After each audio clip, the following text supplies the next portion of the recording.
All right, welcome everyone here to the Trojan Tundra as Hoosier North Athletic Conference matchup here tonight as Triton welcomes in the South Central Satellites. Hi everybody, I'm Andy O'Hara. With me here tonight is the coach Braden Cunningham. Kenny's on remote support tonight. The Hall of Famer Orion Limler here for the Triton Trojan Sports Network, broadcasting live on YouTube and the IHSAA Champions Network as Caden and Chris will be running our cameras for us here tonight as Triton 2-1 back at home here for a two-game homestand after two back-to-back wins against Bremen and Culver. South Central comes in winless on the year, but a team when these two sides have met in previous years, it has came down to the wire. You go back to the all-time meetings dating back to 1967. It is tied 12 games apiece with one tie in that series. Triton with 12 seniors on the team this year and South Central with 6 as these two sides get set. Braden, we watched this last week. Now Triton, yes, they got an advantage of a running clock, taking advantage of a young team in Culver, a team that has a lot of promise, but at the same time Triton knew how to move the ball last week. On every single possession, they never punted the ball once. Yeah, they had a great night on offense for sure, just moving the ball down and getting in their rhythm. And like Barker said in our postgame interview, just really finding their identity and settling into this football season. You know, for me, it starts with the guy whose 18th birthday is today. Jaden Overmeyer had himself a whale of a game, an 80-yard touchdown score, a guy who's got 428 yards, and averaging 6.4 yards per carry is huge for this guy, and that starts that offensive line that got donuts on Saturday during film study. But this line and how they ran the ball, Jaden Overmeyer did a great job last Friday.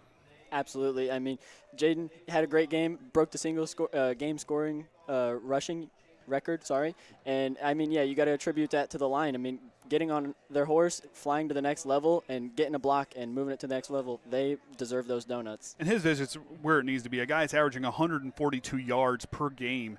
And that was his second game in a row where he's had over 100 yards on the ground. This kid here is showing why all those senior years, how well he is at running the ball. But for me, we talked about it. His dad said it during the weights last week. I heard everybody say it. His patience and vision was on point. This kid is capable of that, and that's stuff you kind of look at to maybe go next level beyond high school football. Jaden Overmeyer has that potential, and he showed it off the way with that patient running that he had. Yeah, the vision is just something that you cannot teach. Either you have it or you don't, and Jaden Overmeyer absolutely has that ability. And we've seen it these past 3 games, and we've seen it his whole high school career, just that ability to just be patient, sit there, watch the cutback routes, and just make magic with his feet.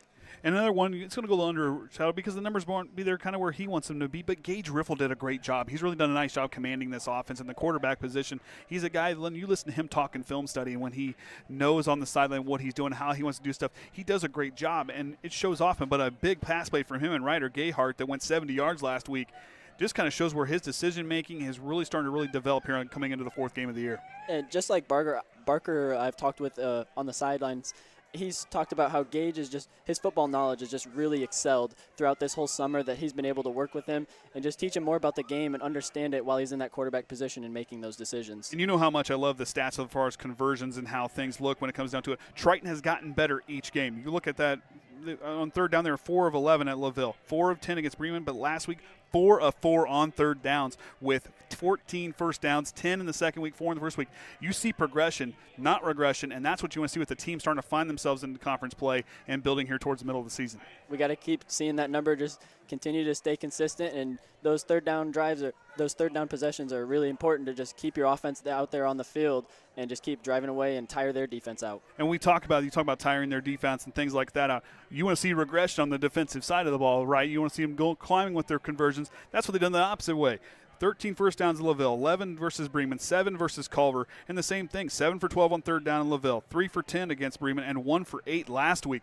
The defense is really trying to find their own, and that front 7 is about as good as it gets in 1A. We're seeing both sides of the ball just continue to grow, and, yeah, the offense getting those first downs more and defense letting up less and less. It's a great time to just, watch Triton football come together. You know, Triton 5.5 sacks on the year. I guarantee last week they could have had a few more. To work on getting some of those little things clean up there along the line, kind of your hand fight and how you play. But this group here and what they can do, you got 2 guys that are extremely fast, and Jaden Overmeyer and Vinny Pratt on the outside. Then you got Brady Shue and company on the inside.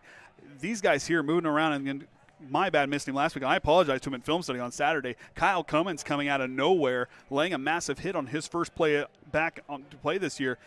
This defense is hungry, and I'll tell you what, Cord Atkinson has got to be happy with his defense. Yeah, he's got to be super proud of these boys, and especially just be grateful for that defense of the pressure that they've had against quarterbacks all season long. The first 3 games, we have not seen a quarterback sit in that pocket comfortably throughout the whole night and just have good, clean passes, and we're going to continue to need that pressure against Satellites tonight.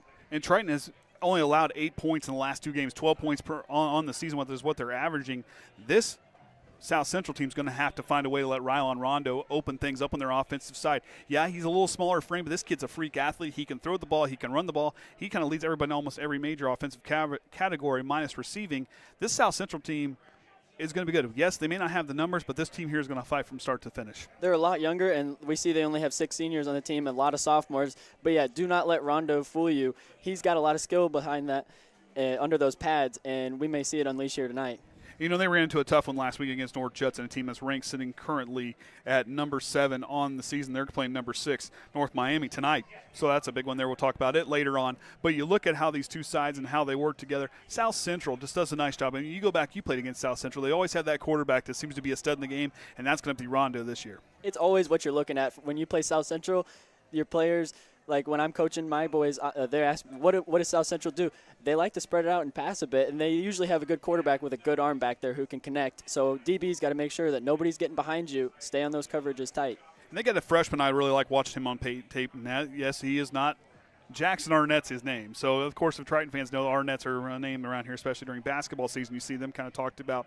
But this young man, for him, 17 catches for 150 yards, averaging about 50 a game. This kid, when he gets opened up and sees a hole, this kid can catch the ball and take up and go upfield. Those yards after the catch are there for this young man. We've seen just in the pregame while they've warmed up, and when Rondo gets that timing correctly to his receivers, they can be dangerous. And between Rondo and Zarazee, the junior running back, I mean, he's got 41 carries for 58 yards. You know, on the ground, things aren't looking real great, only averaging, according to Mass Preps, just shy of 2 yards per carry. You want to see that number grow. So the offensive line tonight, they're going to have their hands full, but this offensive line has some size. They got some – it's not usually about the size. Yes, you want to see some big old boys down there on that line, but if you can hand fight and get some leverage there on the offensive line, you can open up those runners and give a guy like Rondo time to throw.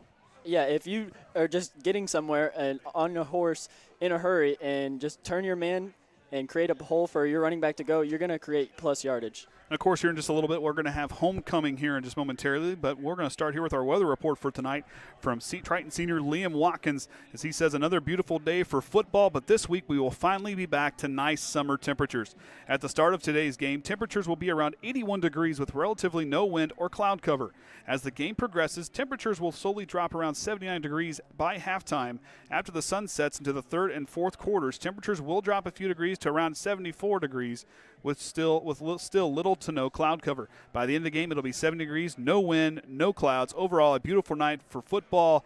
This forecast brought to you by Liam Watkins. You can check him out on his weather reports on social media at First Warn Weather. I'll tell you, I talked to Liam last week or during weights. Said, man, we may just have to start figuring out a way to either record it before the game and just let him kind of stand there in his football uniform and kind of read it out. But it's kind of cool to have a Triton kid giving us our weather forecast, not have to go to see what the pros say, you know. But I think I'm pretty sure I would consider Liam a pro. I mean, you've got the local weather right here. And this kid knows all about it. I mean, I do know that some storm chasing stuff, some different stuff. His dad will definitely drive him for those things. Let's talk about around the action here in the Hoosier North tonight. Caston's at Pioneer, and Caston, I think that's going to be a pretty good game. I mean, there might be a little bit of difference on the John Harrell spectrum, but I think Caston is going to be a team to keep an eye on in this conference. They've got some good freshmen, some good sophomores. They're going to have a really good group here the next 2 years. I think it's Caston's time to kind of be that team that no one wants to play, and against a Pioneer team that has really stepped up things and really kind of moving back in their normal direction, number 13 in 1A. That should be a good one tonight. North Judson, North Miami, that's the heavyweight marquee matchup tonight, number 6 versus number 7. That should be a good one in itself, and then Winnemac is at Culver. So a couple evenly matched games there, but at the same time, that North Miami, North Judson game, I ought to be a score we're going to have to keep track of. Yeah, we're definitely going to have to be looking at that and update everybody here. So, of course, South Central now in the Hoosier North on their second season. Been in the Porter County Conference or the Great Lakes Conference or whatever. That was like something up north. Boone Grove was in it. That's all I can remember. Boone Grove was in that conference. Pardon me for not knowing off the top of my head. However, but them coming into this conference, I like them as a conference member. Yes, they're down with the numbers, but it's a team that can produce some athletes, and I think this is a good matchup for either side tonight. Yeah, and as South Central, you're coming off of a game from North Judson last week where they're a tough opponent, and then you come here for Triton again. You're coming with a chip on your shoulder, just trying to get back and just prove what a great football team you have. And they were in that game with Boone Grove. They only lost by 1 score in that game, but watching them, these guys can stretch the field vertically. Triton's secondary is going to have to be ready to roll. Yeah, and we've seen some time, especially in the Bremen game, where it's been a little shaky where sometimes those receivers are a little bit past our secondary, which we cannot have happen. And then if the quarterback connects here tonight, it could be a problem. And the way things are looking as well, what you want to see with this group and what they're capable of doing, I think Triton tonight, that off that defensive line, they got to be hungry. They got to be hungry like they've been all week. You cannot look past this game because South Central's a team that is capable of putting up points. But you got to come out, still play disciplined, play strong if you're Triton. You got to ignore the John Harrell production, which tonight heavily favors Triton, 38-10. For them, Triton won the last time these two sides met last year at South Central, 48-12. They're not in the same section anymore, but I still think Triton needs to be on point and ready to go. Yeah, and you just cannot be looking at those score predictions as a player. You just got to put your head down and just look at that game for Friday night and play it with your best of the ability. All right, as we're getting close here for homecoming, we're going to read off one more thing. Tomorrow on Saturday, September 13th, it's the Triton Blue Slam Volleyball Fundraiser featuring Tom's Tasty Taters. For just $15, you'll get a delicious meal that includes a walleye fish sandwich, a half order of Tom's Famous Taters, and a water. Plus, don't forget, desserts will be available with donation when you pick up your meal. It's all happening at the Triton High School parking lot with meal running from 10 until 3. And the best part, all proceeds go directly to benefit the Triton Varsity Volleyball Program. So come hungry and support your community and cheer on your Lady Big Blue Slam. That is tomorrow, September 13th, so we will be there for that one. So just momentarily, we were going to have the homecoming court decided here tonight. We will turn it over to PA announcer Jordan Nickus, and after that, we'll be back right here on the Triton Trojans Sports Network.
Good evening, ladies and gentlemen, and welcome to Homecoming Night 2025.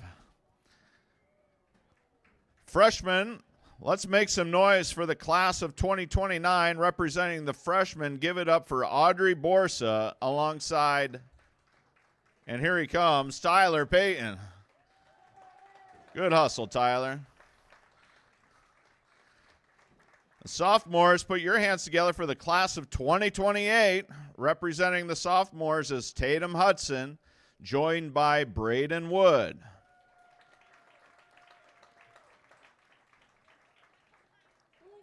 And juniors, and for the class of 2027, let's hear it loud and proud, representing juniors are Brooke Kitch, accompanied by Colton Large.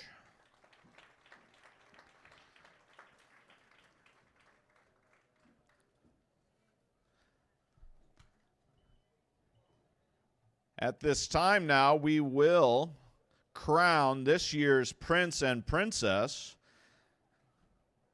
Without further ado, the 2025 Homecoming Prince is Braden Wood.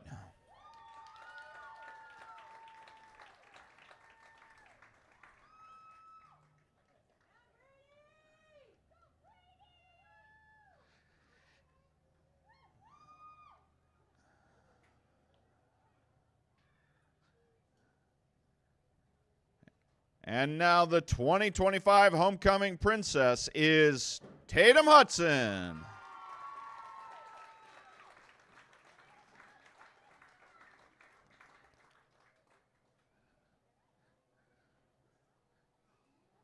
Give it up one more time for our underclassmen homecoming court, and congratulations, Brady and Tatum. Now for your king and queen candidates. Representing Triton on this year's homecoming court is McKenna Balin, daughter of Misty Muesli. While McKenna has not participated in sports or activities during high school, she is proud of the lifelong memories, friendships, and lessons she has gained at Triton that have shaped who she is today. After graduation, McKenna plans to attend emergency medical technician courses through Kosciuszko County Lutheran Health Network and pursue a career as an EMT.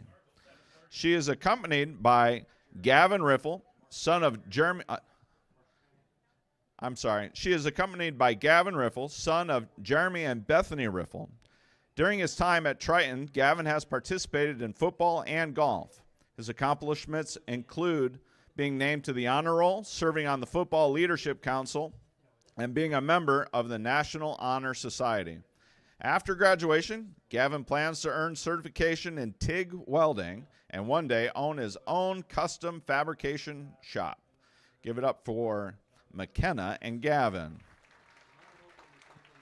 Next, we have Riley Beamish, daughter of Tim and Lisa Beamish. During her time at Triton, Riley has participated in varsity cross country, girls wrestling, track and field, as well as Spirit Club and the Sports Leadership Council. Her accomplishments include being HNAC champion in girls wrestling and pole vault, a two-time regional qualifier in pole vault, and tying the school record in pole vault. After graduation, Riley plans to attend college and major in environmental science and biology. She is joined by Isaac Quintana, son of Alex Quintana and Taryn Meister.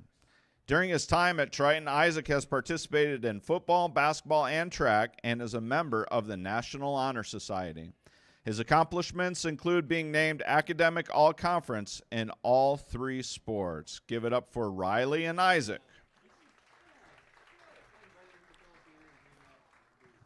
Next, we have Avery Veers Baker, daughter of Donald and Jamie Baker. During her time at Triton, Avery has participated in volleyball, basketball, and track.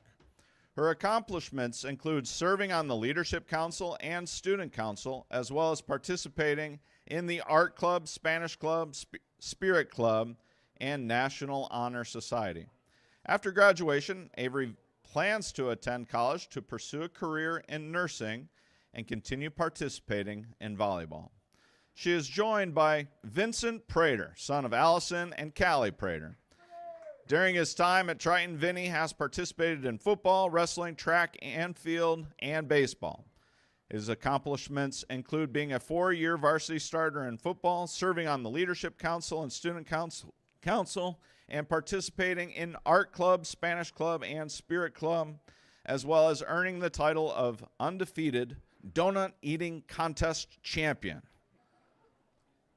True prestige. After graduation, Vinny plans to attend college to major in education and communications.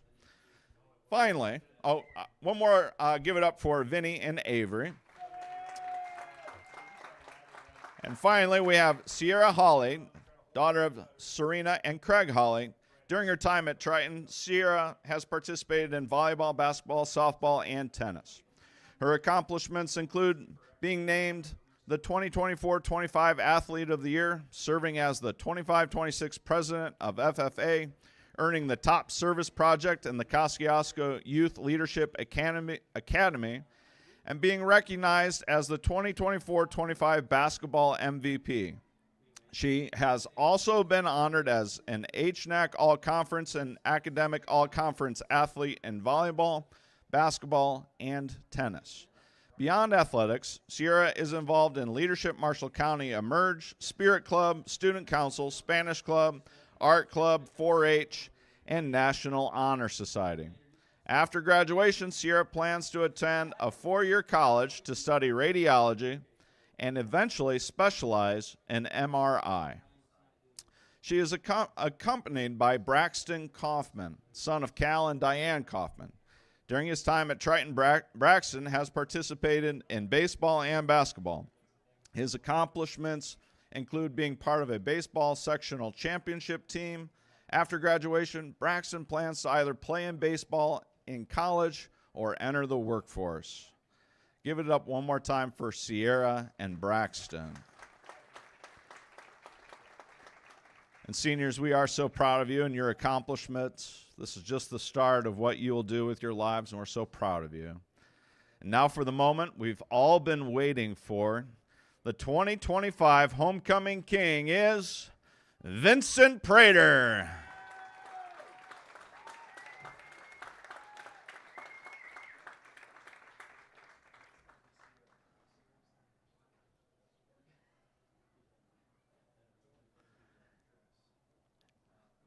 And your 2025 Homecoming Queen is Avery Veers Baker.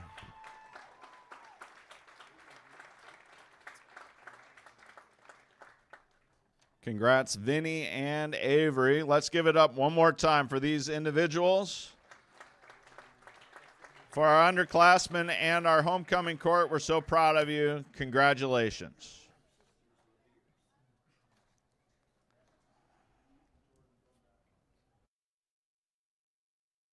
All right, and congratulations to our homecoming court here tonight. In case you did not see, Brady Wood and Tatum Hudson were deemed Prince and Princess for their homecoming court tonight.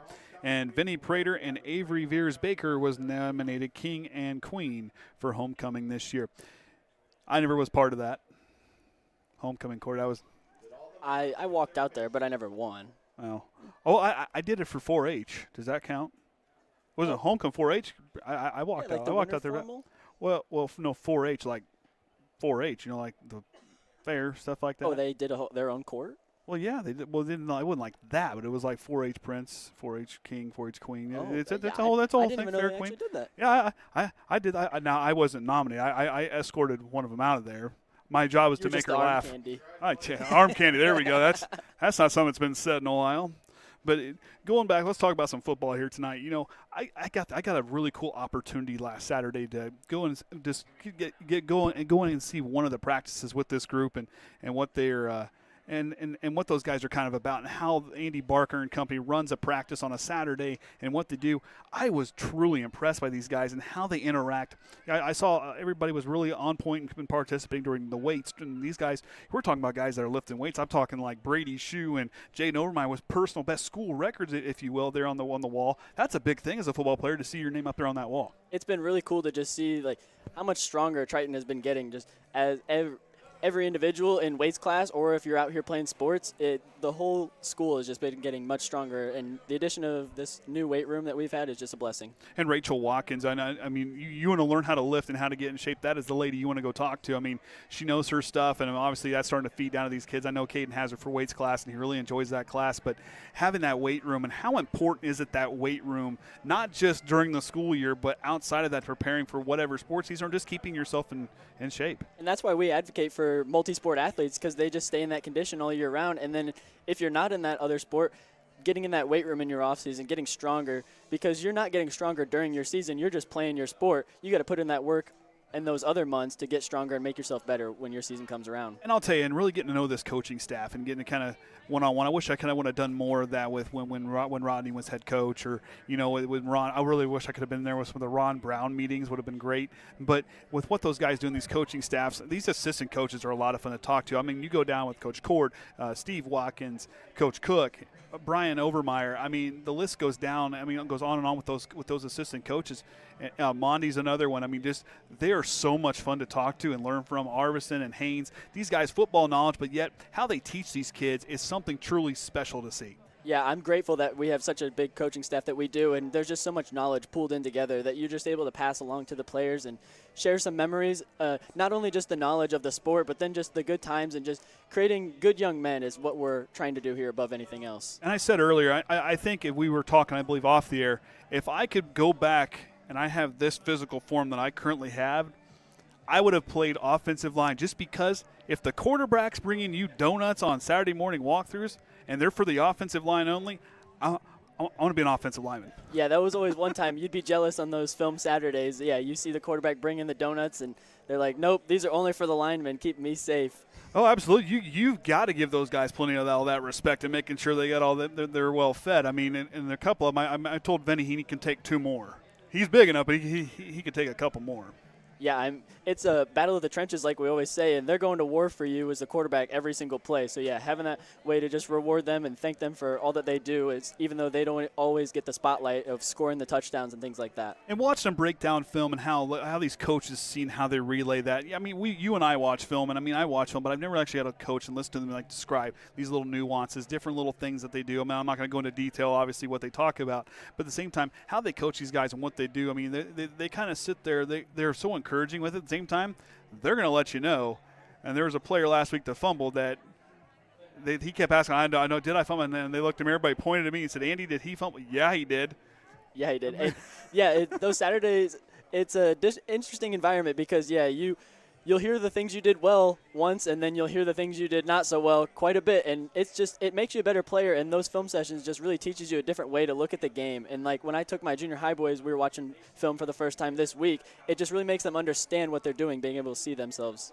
And at the same time, you look at these guys and just – yes, the accountability of these coaches. They're not sitting there.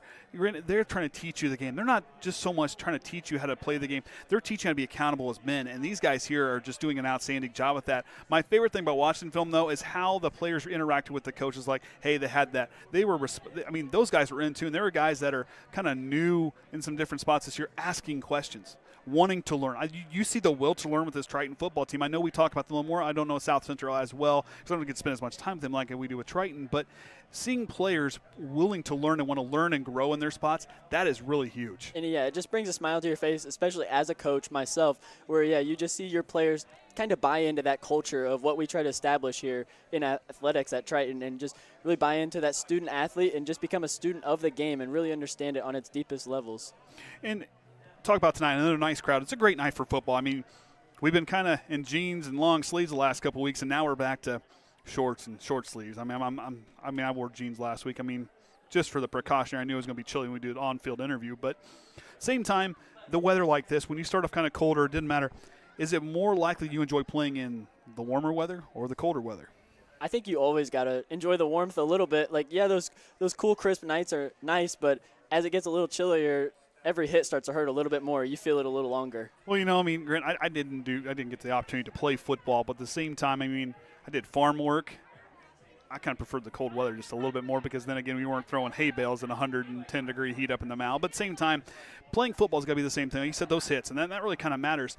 If you're kind of seeing the offense open up a little more, you kind of see offenses tend to open up and be a little more high-powered when the temperature's a little bit warmer. Yeah, just the difference of that air temperature can make a difference of how that football works, and then your wind conditions and everything like that. And then it's harder to grip on the football and grab it when it's ice cold and your hands are just real frozen to the touch. Well, other than us talking, there isn't much of a breeze to speak of tonight, of course, thanks to Liam Watkins for his weather report on the night.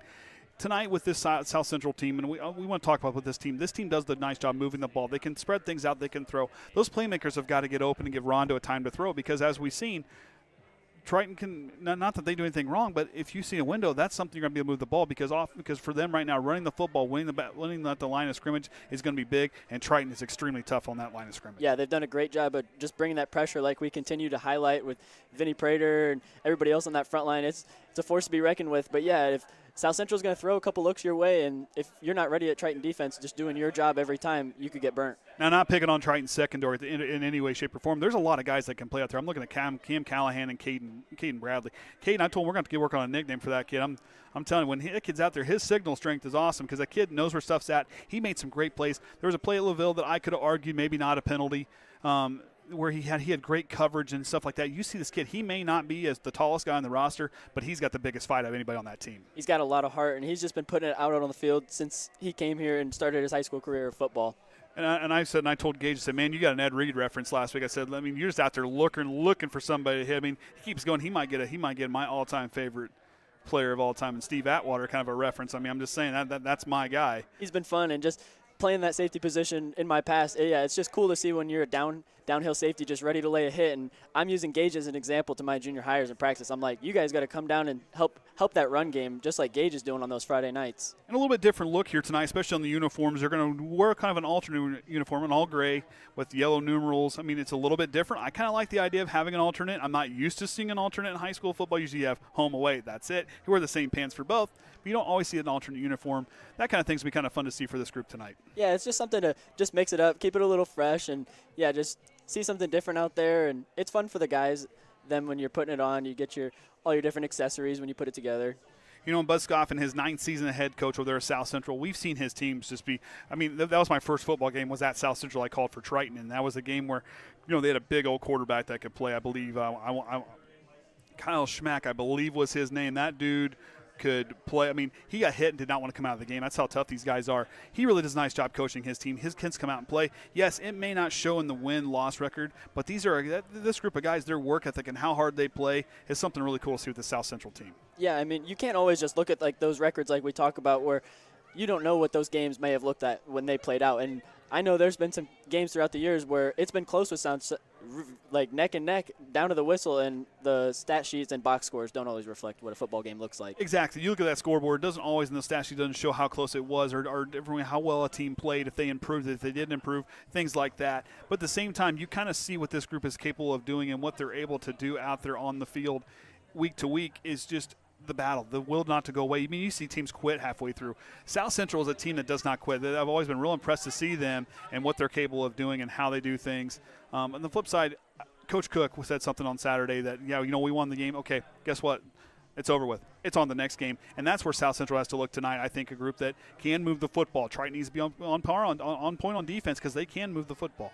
And I like that comment from Cook because, yeah, you celebrate your win on that Friday night once you go home, but then that next morning you're all business and you're dissecting what you did in film there on the Saturday, and then you're just looking to the next week, trying to improve.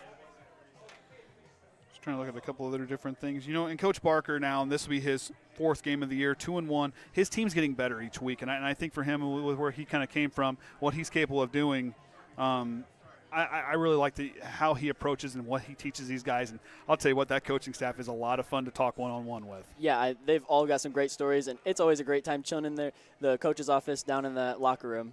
Now, Triton's offense tonight, we talked about the birthday boy, Jaden Overmeyer. Happy birthday to him again, his 18th birthday tonight. I mean, that's a big one. As we talked with his, we won't give names on here. It's a little bit different when you kind of hit that adulthood spot of 18. It's been a minute since my 18th birthday, but if you go off with this deal, it's kind of a big night to play on your birthday. Did you ever have that opportunity, or I've had like practices during the season where it was my birthday, which is a good time. But yeah, just being able to play one of the greatest sports on earth and just be with all your brothers and everybody that builds you up and then you're grinding with day after day, I feel like it's a special thing. And the football team getting ready to run out onto the field with these guys here. I love their energy with Triton, this group, and like getting to play on your birthday for Jaden. But these guys that can run the ball, guys that do a lot of good things. I know we don't talk about him enough, and a guy I want to talk about is Ryder Gayhart. This kid is – I told him, I said, man, I wish you were a sophomore. I wish you were a freshman or sophomore, because that kid, I kind of said the same about Connor Pitney, too, when he was a senior quarterback. But at the same time, Ryder did some awesome things. And this kid here, he showed off that home run threat ability with how he took off and ran. I mean, last week in that 70-yard catch and score, he can do things like that, and his vision is awesome. He's a name that He's been underrated for sure, and we've been able to highlight his talent, and it's just been great to see him get some reps. And one more real quick here before we take a quick break for the national anthem.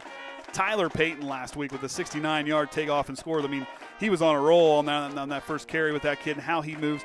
It's great to see him make a couple big plays, not just on offense but on defense. That kid is going to be a spectacular player once he grows into be a senior. And just watching him grow up from the Pee Wee leagues and then coaching myself in junior high and then now seeing him here on the Friday nights, it's just really special thing. And, yeah, just all that talent he has, and it's going to be great to see him develop over these next few years. As we said, this is the first game of a 2-game homestand here between South Central and Winnemac, and Triton back on the road, home away in their last 4 games. Judson away at them, here against Casson, at Pioneer, and then here hosting North Miami at the end of the year. I kind of like this back-to-back home game stand for Triton. It's nice to just settle in and just battle in the Trojan Tundra. On the flip side of that, South Central, this is their second game of a 3-game road trip. It's kind of a tough start. 1 home game, 3 away games to start the year. But for them, they're going to see those home games 3 out of their last 4 games of the season. I was right. 3 out of the last 5 games will be at home to finish the season. But for them on the road tonight, they're just going to have to dig deep because this is a tough place to play. Yeah, it's a tough place to be on the road 3 weeks in a row, but you just got to dig deep and play week after week your best brand of football. So like we said, our homecoming court was announced tonight. I can't say enough about the Triton fans really starting to show up. I mean, you see them traveling well, but at the same time, the home crowds are always packed here as of late, last couple of years. It's been something we were even talking about in the locker room with the coaches like Brian Overmeyer. We were discussing just how great the student sections have been, especially like at that first away game at LaVille. Away games are always a hit or miss for student sections, but that first game of the year, they've been starting out strong and just keeping it going. And you look at these guys, and like you said, talk about, like I said, these fans here, I mean, their energy is so important. I mean, I'm a big fan of the Denver Broncos, obviously. I mean, that energy you get when you're out playing. Orion and I get the opportunity to go down to watch IU play. Just the energy of that atmosphere, that high school atmosphere, that's got to be loaded. Yeah, it's a great place to be. It's a great honor to be here and just commentate over it and just highlight all the great things we see from these great student athletes. And Colton Reynolds and Maddox Denny about to get set. And here come the Trojans as they take the field here tonight. And company as they get ready for their second Hoosier North Athletic Conference matchup of the year. They're 1-0 on the year. This is a big one regardless of what side you're on. Yeah, we got to continue to set the tone, and especially being homecoming here for the Trojans, it's a big night here. So we're about 3 minutes away. We'll have the national anthem, and after that, be back here for the coin toss right here on the Triton Trojan Sports Network.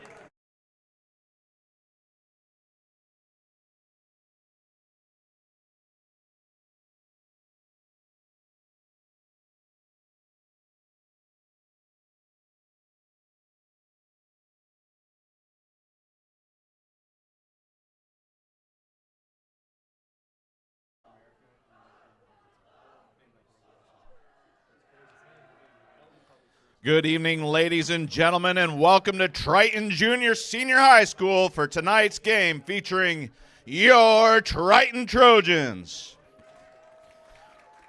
We'd like to take a moment to thank our sponsors who help make tonight's games possible. Hensley Fabricating, they are a proud sponsor of tonight's national anthem.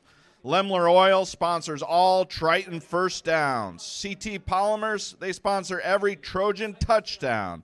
And we want to give special thanks to Digger Specialties, a proud community partner of the Triton Trojans, Smith Sawyer Smith Insurance Agency, your hometown insurance team, and MLE Roofing, covering all your roofing needs.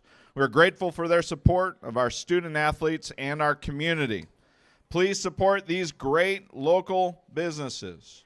On behalf of the Triton community and the entire staff and student body of the Triton Junior Senior High School, we welcome South Central as our guest at tonight's contest. Triton Junior Senior High School and South Central are playing this event through an agreement entered into by both schools. As members of the IHSAA, both schools have agreed to abide by the bylaws of the IHSAA to ensure the highest possible standards of conduct during this event today. The officials for tonight's contest are David Brinneman, Ben Berman, Jeff Kokenauer, Tanner Felger, and Alex Howard. We ask that all fans and players demonstrate an attitude of good sportsmanship throughout today's contest, no matter what personal feelings of loyalty they may have toward one team or the other. Disruption of this or any athletic contest will be grounds for removal and the possible exclusion from attending future events. Your cooperation is appreciated. Thank you. At this time, if you are able, please rise and kindly remove your hats as the Trojan Marching Band plays our national anthem.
All right, nice job there by the Triton Marching Band under new direction this year.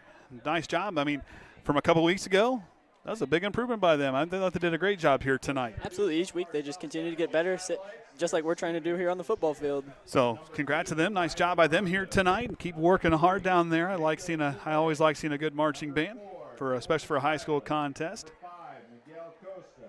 So as they get ready to head out there for the coin toss, I'll do offensive starters before everybody kind of takes off. It kind of feels like a pretty good energy out there tonight. I don't know. Once I get in the press box, I don't leave. I mean, people like certain team moms find me when I'm up here. But at the same time, I mean, pretty good energy here tonight. I mean, South Central. I mean, at least a pretty easy drive down US 30 on the way here. So yeah. At least you're driving away from the sun, so it's not in your eyes, a blinding light on the way. Yeah, you're not just squinting the whole time on the drive down. But I'm just feeling the football spirit here tonight. So as they go out for the coin toss, Triton received the second half kickoff in their last game against Culver. Number 24, Liam Watkins. Number 51, Colton Reynolds. Is he going on the seniors? Is that what he's reading off? Yes. Okay. Number 55, Kyle Cummins. So as they shake hands out there, it's good to see the troopers showing up for their fellow trooper and Coach Barker. Yep. They've been out here every week to support. I like that. I really do like that. That's pretty cool to see them be able to come and do that. The officials giving a long talk as the players kind of figure out.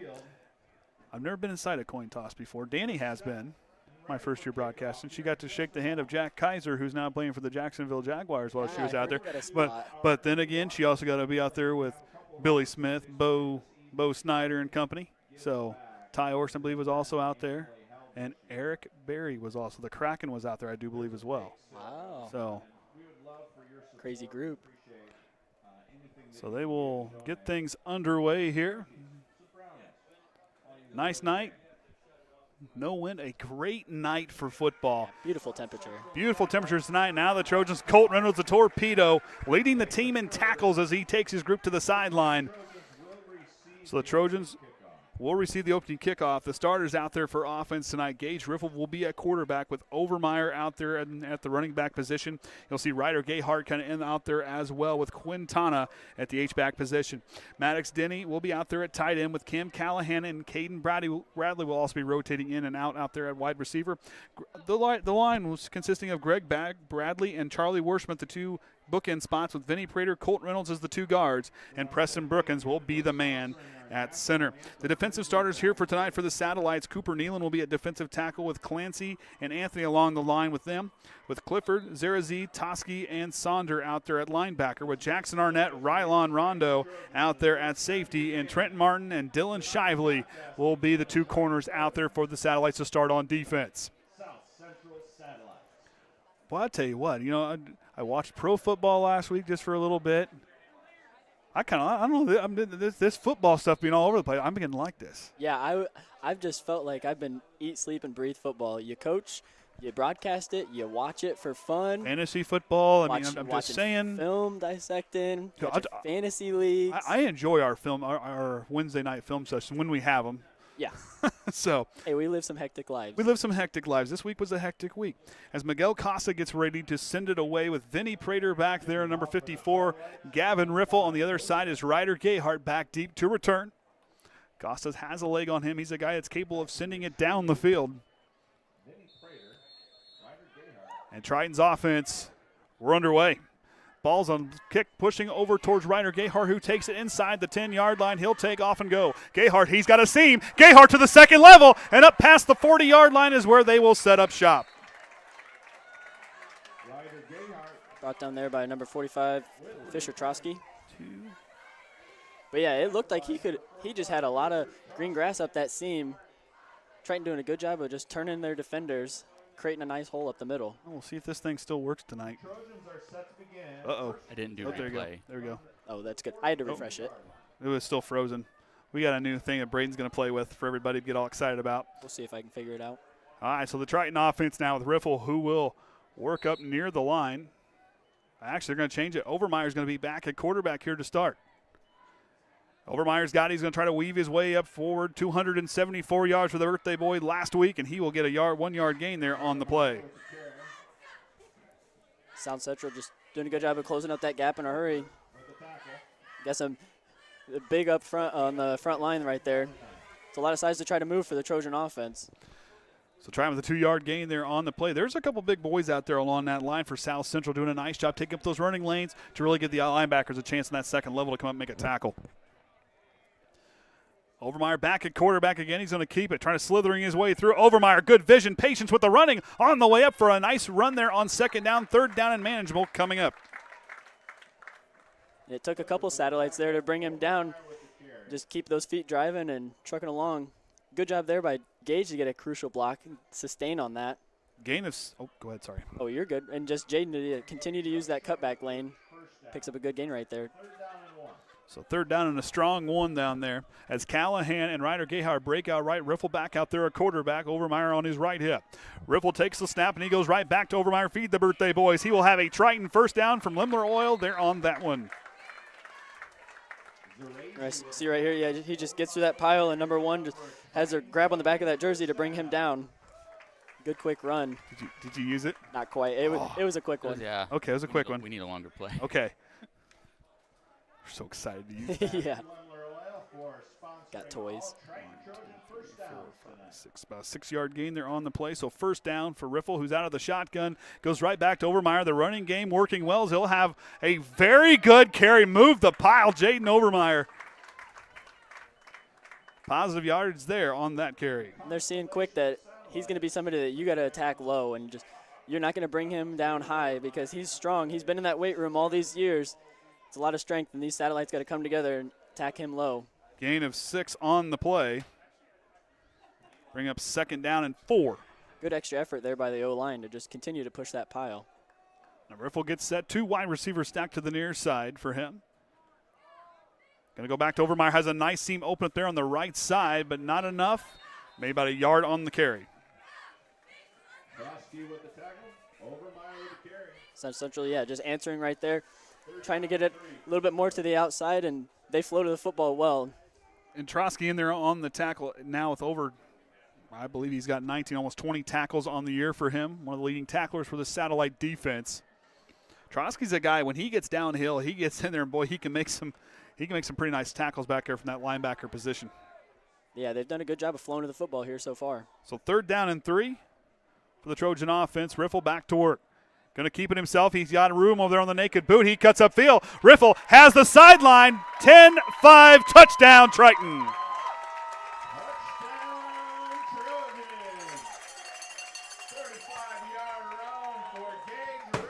Yeah, we'll see here. They've been just using that misdirection, feeding it to Jaden, and it's been working. So they try to go to the right on that handoff, but then Gage just pulls it out last second.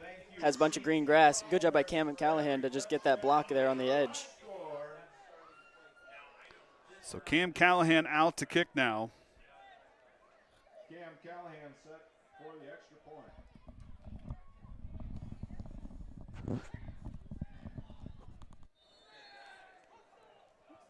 Now they're going to send Greg Bradley out late. Cannot see the play clock. I got plenty of time to get set. Riffle to hold.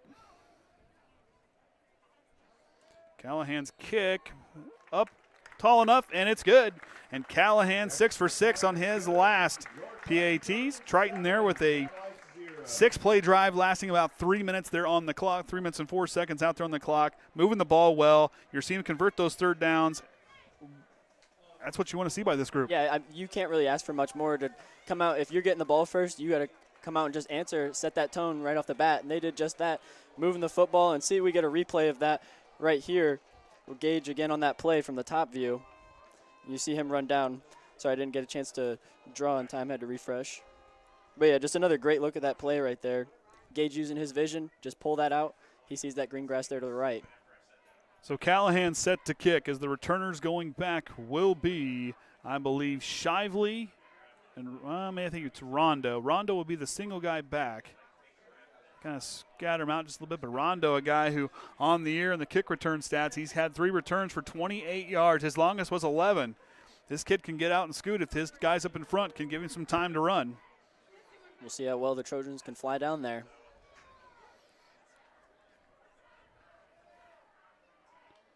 Going to try something different. We keep keeping track of time instead of writing it down. Satellites number 2, Rylon Rondo. Callahan now settles in, gets the okay, and the Triton senior sends that one's going to be a short kick to driving to drop over that second line, but here comes that offense picked up there. I believe on the return was Trent Martin on the return, so that'll set up the satellite offense.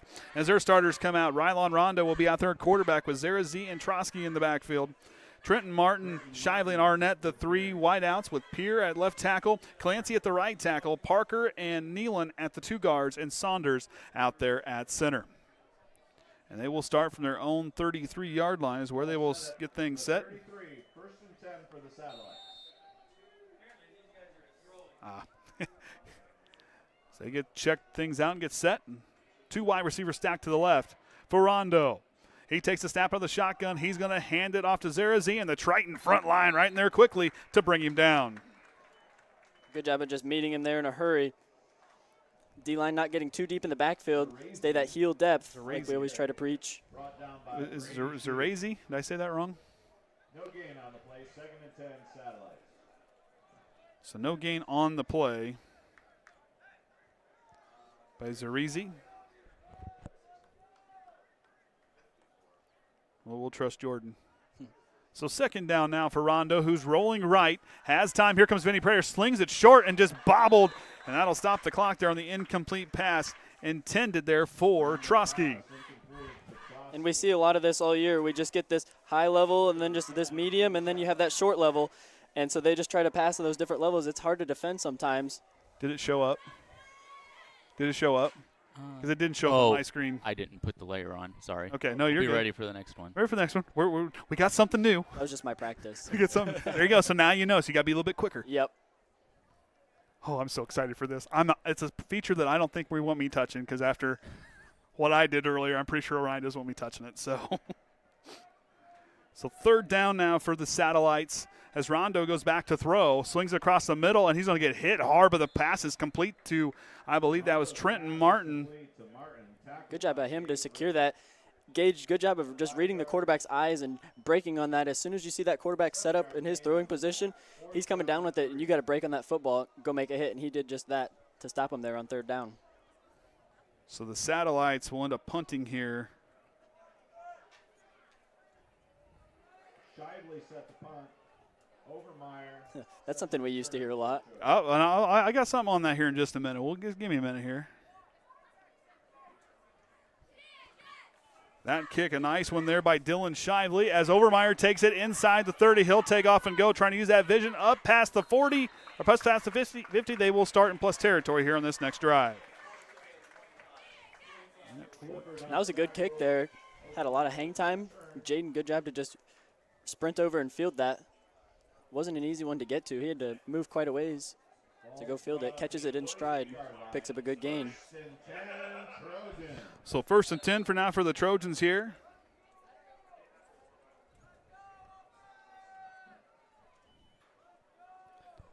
Riffle talking to the troops as they get lined up here for their second drive. A 6-play drive last time, lasting over 3 minutes for this group as they get set for this one. One wide receiver split all the way out left here is Callahan as Riffle goes up the middle. It's Ryder Gayhart. Ryder Gayhart to the second level and gets a first down on his first carry of the ball game. Another good run we'll see. Just that kick out block. Jaden gets that man real quick and see Ryder Gayhart cut back in inside that. Picks up a good gain. 12-yard gain on the play. Boy, that's cool. You can give him time and a chance to slow that down. We can have some fun with this. So 1st down and 10 for the Trojans. Pick up their third first down of the game, or third first down of the game, and Ryder Gayhart. That young man, like we said, he has got spectacular vision. This kid is a weapon. Speaking of which, he goes in motion, steps back to the backfield, and we're going to get our first penalty of the game. Going to be encroachment on the defense. Stop the clock there. Be their I'm first a little penalty. too close over that football.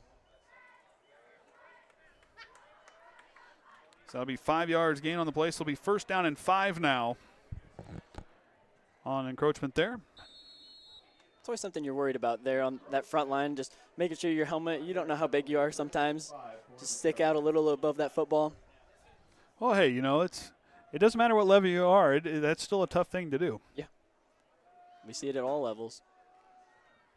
Riffle now back of the shotgun. Again, another defensive penalty there on the satellites, and that will give Triton, should give them a first down here.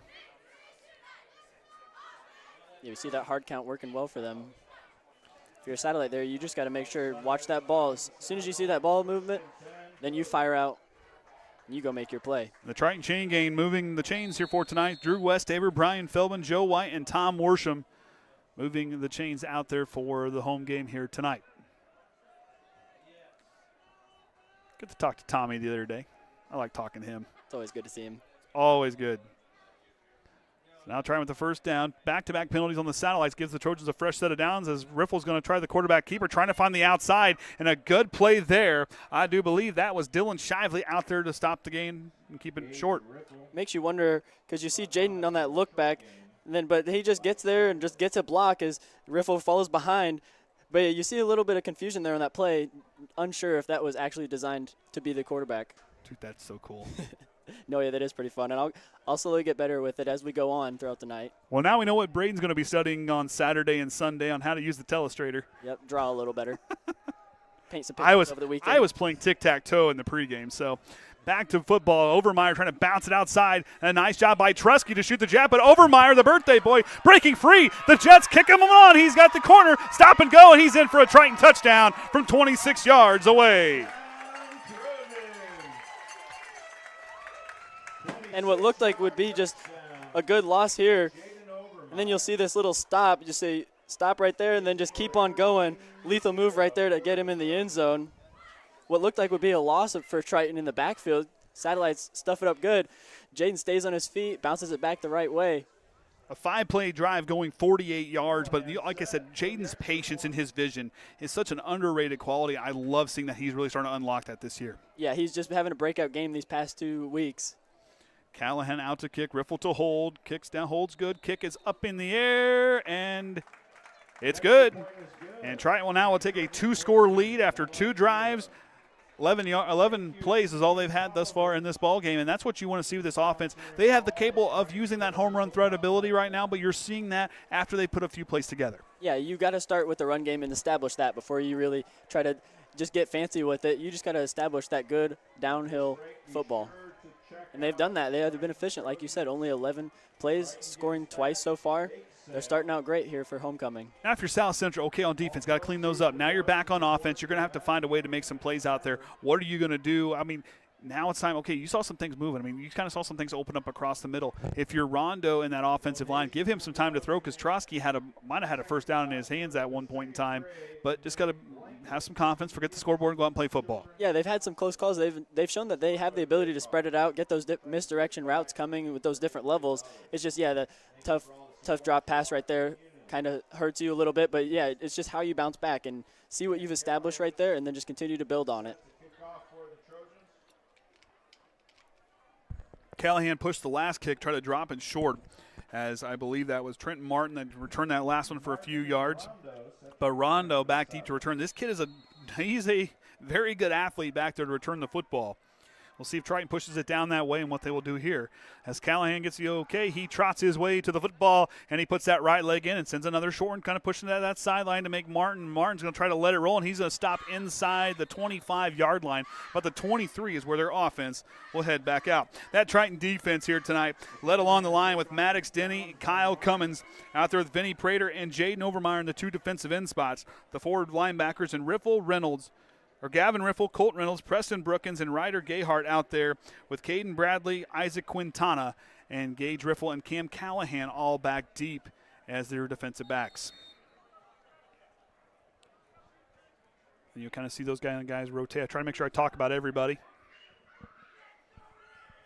Got a lot of people that can play in any sort of position. And I'll tell you, these guys Cam Callahan, for not playing football for a couple years, this kid here has just done a nice job. So Triton keeps an eye as they got 2 wide receivers stacked here to the right side. Trying to get some separation, but it'll plug up the middle, and I believe that was Zarazee out there on the carry. I don't know. He might have got a couple yards there, 1.5 yards on the gain. That forward progress before the pile got pushed back.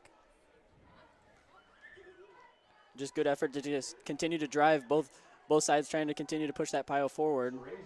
Picks up a little bit of gain. So Zarazee with the carry. They had 1 complete pass for 7 yards on their last drive. They were 0 for 1 on that first down. Did not find on third down. Did not find that first down marker. So they're going to send a man in motion and go to Zarazee, who has a seam up the middle and brought down. I believe that's Preston Brookins in there on the tackle. You see Triton defense get fooled a little bit on that jet sweep motion across. Good use of some misdirection. Try to throw off the defense. Go up the middle, pick up a little bit more gain. Try to make it third and manageable. Gain of 3 on the play with just a little over 4 minutes to go here in this first quarter. I think a big third down here early for the Satellites. You need to convert here. Do you feel the urgency to convert here on this set of downs? Yeah, this is a super important one that you got to convert here. Keep that momentum going. This is a group. Let's see if they can move the football. Rondo out of the shotgun. 2 wide receivers stacked to the right, 1 to the left. Fumbles the football. He's going to have to take it up and run, and that broken play will result in about maybe 1 yard on the play. 4th down coming up. Those are the ones you just got to settle in and just don't let it hang over you. Brush those off. They happen. Yeah, it hurts, and it's not great, especially on a third down play. But you just got to find a way to just shake that off, go to your next play. As your punt team comes out, try to get a stop. Do not let the Trojan offense continue to settle in. Back to kick is Dylan Shively. Again, had a nice kick earlier as Jaden Overmeyer back deep to return. Has time. He gets that one away. A high kick. A lot of hang time there for Overmeyer, but he is untouched, and he will take off, trying to cut back upfield, and he's trying to lose the tackle, but a nice job there by Carson Peer to hang with him, but a flag on the play. We'll see what this penalty's on. It was a nice job by Carson Peer to hang with it. Overmeyer broke the tackle. Yeah, it's a good pursuit by him. Not an easy person to hang on to. So we see him come down there, just, holding on to that jersey, not letting go. Good job by here to bring him down. So we'll see what this flag gets sorted out. Did not see. Are they picking up the flag? Is that crackback block? So a penalty on the Trojans. Blindside block against the Trojans. Blindside block is what it's called. Okay, there we go. Always got to make sure you see their face and the numbers. And they will start now. The Trojans from their own 32-yard line is where they will set up shop. Doggone it. No better than that. So now they go first down and 10. This is their worst starting field position from their own 32. 3 wide receivers stacked to the left. Callahan kind of off screen there. As Riffle goes back to throw, he's got Callahan over here in the flat. Good pick play, but he dropped the football incomplete.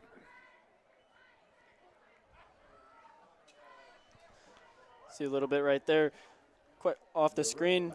Cam just trying to turn up before he actually just steals the football. Got to make sure you secure that catch before you turn up field. But go back, Ryder Gayhart, regardless if that was incomplete or not, that was that kid there showing off the IQ by falling on that football, regardless if it was incomplete or not. Yeah, you never know. And if that ref doesn't blow that whistle, you just got to play smart and try to cover it up if you don't know. They can resolve it later. That was Triton's first pass play, incomplete as it falls. 2nd down and 10 now for Riffle. He's going to try the quarterback keeper, trying to swing his way through, and he'll have a short gain there on the play. 3rd down and long coming up. Satellite's doing a good job of flowing to the football. Something, when you watch film, they all like to just hustle. They've got that hustle in them, and they all go flow to the football. They just got to make sure that they continue to just hit low and drive through him to try to take down Jaden Overmeyer. So now for your South Central, it's time to dig deep on defense. Try to stop this Triton offense to give yourself some life into that offense. Try to force this Triton team to punt. It's going to be important, for Satellite's defense to just help out their offense. Got to make big stops to allow that offense to settle in. And they're running out of time. 4 seconds on the play clock. Took a little too long. 2 seconds on the play clock. Riffle takes the snap, hands it to Overmeyer. He's trying to slice through, and the South Central defense with a big stop on 3rd down, pushing the Trojans back. That's what your South Central, that's what you wanted to see happen. Yeah, just everybody right there meeting him. See 45 right there, the first to meet him with Fischer Trosky. And then the whole rest of the line, like we just talked about, that they were flowing to the football very well, and it's a crucial stop that they just made there on defense. So 4th down and 8, trying to not punt last week. They will punt here with Overmeyer back to kick it away. Overmeyer set to kick. Back deep to return is Rondo. Dangerous return man. Overmeyer with plenty of time, sends a high kick over the head of Rondo. It will take a South Central stop, and it will die right there. About the 28-yard line is where they will head up. It was a really good punt right there. He had just plenty of time to just sit there, step into it. Good hang time. And then, South Central got lucky there with that stop. I know it could have bounced a country mile. You talked about Shively. I mean, for him, he's playing over Hanover College down there in southern Indiana. Had 3 tackles, I believe, on the season here to start. So Cole's down there doing his thing, so best of luck to him. I don't know if he's watching or not, but always miss seeing old number 2 out here playing. Yeah, that'll always be my quarterback. Congratulations to him down there. He's always a fun one to talk about. Is Dominic Bradley going to rotate in here slowly? See if he gets set. We're right next to Kyle Cummins, who sits there in the other defensive tackle spot. 3 wide receivers stacked to the right for Rondo. Rondo with the hard count. Going to go to Zarazee, and Isaac Quintana's got a beat on him, and he slows him up enough for him and Riffle to combine for the tackle. It's a good job of Isaac right there just to force him to the sideline. You're there in that outside backer position, and you just continue to just push him this way. Use that sideline as a 12th defender, and then good job by Gavin to just close that space and go meet him. Good clean tackle right there. Gets a little bit of a loss on that 1st down play. Loss of 2 on the play, as Braden noted. 2 wide receivers now going to stack to left. Single wide receiver here to the near side will be Trent Martin, as Rondo getting the play. As the Satellites take a quick check on their marker as they get set for this play. Rondo out of the shotgun. Triton ready to see what they can do on defense. Rondo slings it across. He's got a man. A flag on the play as the pass is complete to Shively, but this one might be coming back as the flag was down at the line of scrimmage. We'll see where the call is here. See those misdirection routes. 2 of them going out, and then you get that outside receiver coming in like this to just confuse the defenders right there. It's a good job of that misdirection, but we'll see if it comes back. And it will be a penalty of holding on the offense. And that will be a loss, I believe, of 10 yards from the spot of the foul. So that'll move him back there. It'll be 2nd down and 22. Yep. 32 seconds left here in the first quarter. 2nd down and 22 as the clock continues to run. Quick first quarter here. Yeah, it's been going in a hurry. They are going to have to snap it. Difference there on the play clock, on the game clock, by about 4 seconds. Now 8 seconds. I looked at it wrong. Rondo slings it left. He's going to go, and a big hit by Riffle. I told you, Ed Reed's out there lurking as he brings down Shively as they got all those penalty yards back and plus a couple more. We'll see again. They just send that one receiver out and away on the short flat, and then you got that far out receiver coming in. Gage laying a nice hard hit. And that will be the end of the first quarter. Triton leads 14-0. We'll take a break. Be back here for the second quarter right after this.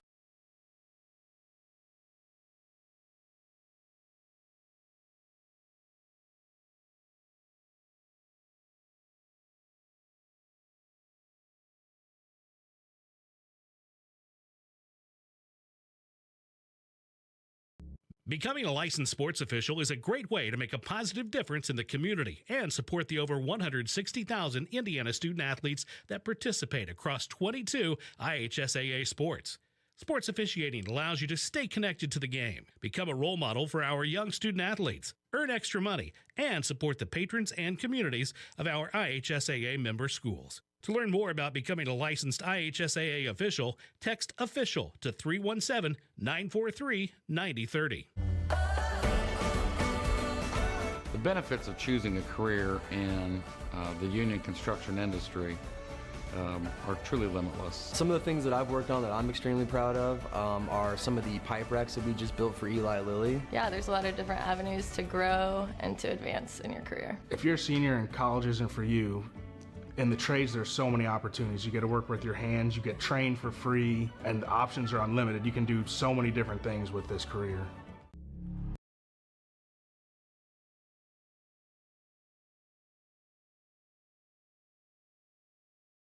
All right, second quarter about to get underway. Third down and long here for the Satellites. A 13-yard pitch and catch for them.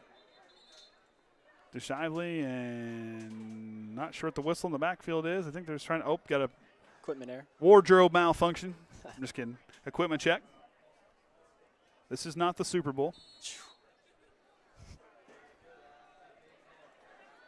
So Rondo, third down and 10. Steps back to throw, slings it left. He's got single coverage. Tipped by Riffle, and it will fall to the ground. And that's going to stop the drive there as the pass will fall incomplete as they will send out the punt team, I do believe. So in here, on this side, we'll just see the short, shallow out, and then you just got this number 4, Dylan Shively, just on the far route. Just a little bit underthrown. Cam trying to set up to catch that right there, but not able to secure it. But they come up with the stop there on third down. As Dominic Bradley makes a great hustle off the field. They're going to send Ryder Gayhart out back deep to. They're going to kind of have a prevent defense. Rondo's kind of sitting right there. If you kind of see where he's at, he's sitting right there, right behind the line. So keep on. No direct snap as Shively fell down, but should have been. But he'll push it out of bounds, and Triton's offense will get ready to get set. But yeah, I see what you mean. They set up where it could be an easy fake punt play. So they're going to start from their own 36-yard line, but should he be down? I don't know if he was not touched. His knee? I mean, he was down when he went to fall on it before he kicked it, so he should have technically been down, correct? I mean, that's what I would think, especially at this level, because it's not NFL. You don't have to touch them. I was going to say, but hey, you know what? We'll let them do their thing out there. Like I said, I'm just a little bit confused. We're above it. We may not have seen. What went on down there? You never know. It's a whole different ballgame, and when we were down there for LaVille, it just looks completely different than being up here. It does. That's why I don't like being down there. I can't see everything. Yeah. So Triton now will lead their offense. 3 drives, 2 touchdowns, and a punt. This will be their 4th drive here of the first half. South Central will start with the football to start the second half, though. As Riffle goes to Ryder Gayhart, who had a nice carry earlier of 10-plus yards, and he's going to do it again. Ryder Gayhart with some good vision down the field for a big first down. And another time where we're just breaking off these tackles. You see number 46, he just sheds him off and then continues to come up this way. And then it takes a while for number 7, Trent Martin, to bring him down after a while. And that's what we've seen here is just Triton continuing to run. They're met at the line of scrimmage almost every time by South Central Satellites, but just continuing to drive those feet, gets that extra yardage. Trying to go with a little bit of a hurry up here as Riffle goes out of the shotgun, back to Ryder Gayhart. He's finding his way through. The Triton Junior's got the sideline. He takes off. Kick on the Jets, young man. 15, 10, pushed out, and he will be just about they're going to say he's in. Touchdown, Triton. I thought he was just a little bit shy. We'll see if Caden got it. Might have got that pylon as he was going down to reach out for it. You just see that vision to just go and then see that cutback. That's just something you cannot teach at the football at this level. You either have it or you don't, and this man absolutely has it. Takes on those Jets. He's got green grass in front of him. But good effort there by Dylan Shively just to try to chase him down. Pushes him, and looks like he just kind of has that football. It's a close one. Oh, that's a close one. But a touchdown for the Trojans as it stands. Cam Callahan back to kick. Only 47 seconds on that drive. 1 first down. Holds down, kick is up, and it's good. And Cam Callahan showing off the leg yet again as Triton there, only needing 2 plays from Ryder Gayhart to go the distance there from their own 36-yard line into the end zone. Back-to-back handoffs to him. I mean, it's a good recipe for success. We get another look at that play from here above, just that cutback ability, and just a missed tackle, and then just staying on our blocks, having plenty of time, and then just getting to that green grass. His posture when he runs, he's got that check. I mean, his vision, he's up where he can see where he needs to go. He's not running with his head down. He does a nice job. As far as posture goes, I think that's a big thing when you're running the football, but what you kind of want to see. But him, he's staying where he needs to be. Yeah, he keeps his feet under him and just got incredible balance. And then, yeah, just having your eyes up in the right places, knowing where to look to just find those gaps. It's something that, yeah, it's very hard to – if you have that skill, you're a blessed one. Well, if you're a Sycamore fan, it ain't going real well for you down there. 5 possessions, negative 20 yards on their offense tonight down in Bloomington. Sounds like me when I play Madden. You're that bad? I'm pretty bad at Madden. At college football, I'm way better. I don't know why it's so different. So we should play as well. Yeah, we should. Maybe one of these film sessions. Oh, my gosh. Never get anything done. So Callahan has kicked away from Rylon Rondo in this ball game. We'll see if they continue to do so. But Triton 5 first downs here in this first half. 2 for 3 on third down. Low kick. Rondo takes it from his own 15-yard line. He tries to find his way up through, kind of cut in and out. Look at Rondo showing off the wheels and up to the 40-yard line, brought down by Kyle Cummins. Good tackle there by him. Good to see him in again this season. Yeah, getting his big first play last week. If I'm a Satellite fan, I want to see Rylon Rondo get going here. This kid here, showing off how well his vision is and what he can do with his legs. We'll kind of see what he can do setting up here. Yeah, he showed off that talent that we've talked about all pregame, and maybe that run just kind of helps him settle in here. So 2 wide receivers split to the right, 1 to the near side for Rondo. He'll have Zarazee in the backfield with him as they take a quick check. They get set here on offense. First down and 10 from their own 40-yard line. Rondo takes the snap, going to hand it off to Zarazee, and he will get stuffed up in the middle, but he continues to drive those legs with the Triton defense standing tall. And the Q-tip was in there on that one. We're going to use that. I don't care what anybody says. I love that one. Yep. Oh, that's a good one. That one's sticking for sure.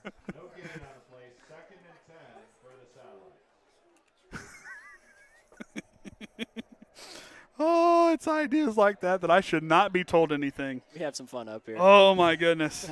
Q-tip. We're using it. All right, out of the shotgun. Back here we go again. Second down and 10. No gain on the play. As Rondo rolling right. Vinny Prater in pursuit trying to get there, and he'll have a few yards on the gain. Third down and long coming up. Rondo with the carry. Yeah, Rondo not liking what he's seen there with those routes. We have this one just come up like this, and then that backside receiver's just doing a little comeback. Rondo doesn't like what he sees, so he just decides to tuck the football. Smart just not to make a risky pass and lose the football. Pick up a little bit of a gain right there. It's good decision-making by number 2. Oh, that's great. So looks like about a gain of 3 on the play. Should be third down and 7. Satellites needing to move the chains on this possession. I think this is like I said, we said it last time. They need to do it again here. 2 wide receivers stacked to the left. Rondo, play action fake, rolls left. Here comes Vinny Prater. Vinny Prater, the team's leader in sack, deflects it to the ground. Incomplete as the pass falls to the ground. Yeah, we'll see him just roll out wide. But then you got Vinny there coming in a hurry. Hands in his face, and just bats it away as he tries to set up and make that throw on the run. He had 2 guys he could have potentially gotten it to, but Vinny doing a good job of creating that pressure on that front line. Another big stop there for the Triton defense. It's only about a minute, a little over a minute of play clock coming off there for the Satellites, but, you know, they're showing that they can, and I like this move, putting Ryder Gayhart back deep to return. Yeah, I mean, you've just seen the 2 runs he had on the last offensive possession. Continue to feed him that football, and you're just going to have a good thing happen. So we get a flag, though. And delay a game on the Satellites. I think it took a little too long counting how many guys were out there. Delay a game. Sometimes it happens with those special teams group. It's not always your same like starting offense or defense. Some of those substitutions you get mixed up, not paying attention there on the sideline. It's little things like that. You always got to make sure you're paying attention. So Ryder Gayhart back deep to return. High kick. Shively handles it. Sends a boot down the field. It hits about the 35-yard line. Will take a South Central roll inside the 25 to about the 24 is where the Triton offense will take over. Number 3, Jacob Zube, the one down it. And I like that Ryder just stays away from that. Wants no part of it. Just let it die and let your offense take the field. Q-tip. I like it. He's cleaning up out there. You'll have to tell me at halftime. I'll tell you at halftime. It's great. There's only a handful of people's opinions I would take, and that from that group, yep, I'll take that. I'll take their opinion any day of the week. 2 wide receivers stacked to the right for Riffle as he goes to work now from his own, inside his own territories. He hands it to Overmeyer, cutting upfield, trying to fight his way through. Brought down for a short carry. I believe they're initially wrapping him up. I think that was Cooper Nealon, I believe, on the tackle. I believe. On this replay. Am I wrong? I'll see his jersey as soon as he's. Yep, that's who I see. Yeah, I believe so. Muddles up. I mean, like I say, do a good job of just flowing to the football. Sometimes it's an issue here for us to catch the jersey number, but that just shows that it's a good defense trying to flow to that football. Trying only 1 pass play here tonight. Everything else has been on the ground. Riffle goes right back to Overmeyer, has an open field. He tries to get to the outside. He finds the corner. Overmeyer takes off. He's got the speed. No one's going to catch him. There goes the Jet. Birthday boys in for 6. Triton's back in the end zone. Another good hustle there by number 4, Dylan Shively, but we'll just see this run. He just comes in, and then makes a little stutter step that we've seen and come to love, and then he's got nothing but green grass going along. Make sure to tightrope that sideline. But then we see Dylan Shively just giving his effort, the full play, sprinting down there. That's what you got to see. Never giving up on that play. It's a heart that you see in this Satellites team. So 72 yards on the touchdown for Overmeyer. Another big one. He's up over 100 yards yet again, 3 weeks in a row. Not bad for turning 18. No, welcome to adulthood. It's not that easy. No, yeah. And Callahan splits the uprights yet again. And Triton now with the 4-score lead going in here. We'll watch that replay again on the Caden's angle. But what I like here, look, I mean, you look at Quintana. It was a good break, good opening block by him, but Overmeyer to see the outside. Using that speed. And, yeah, Quintana, that's a key block right there, kicking out that end. But then, yeah, Jaden Overmeyer just using his moves, gets open, sprints all the way down. One last check there inside the 5. Got to make sure he's free. Good angle Caden there. Yeah, great replay. I was expecting some celebration, but you're not allowed to do that in high school. Excessive. Just maybe raise your hand up, maybe. Raise the roof. You still don't. It's pretty fine line of what you can get in celebration. Yeah, you can't. No. Oh, you can't even just. I don't think you're supposed to. Okay. I'm all for it. I love the NFL ones. The Minnesota Vikings are extremely creative with theirs. However, I don't think they allow people because they can't corral what they do. Well, it looks like they're having a lot of celebration down in Bloomington after each play. I would imagine they are. The Sycamore's getting clear cut down there by the Hoosiers. 45-0 at halftime. Now, I wonder if they run so many laps this week, if Signetti, you have to have this many points by this point here, or you guys are all going to be running.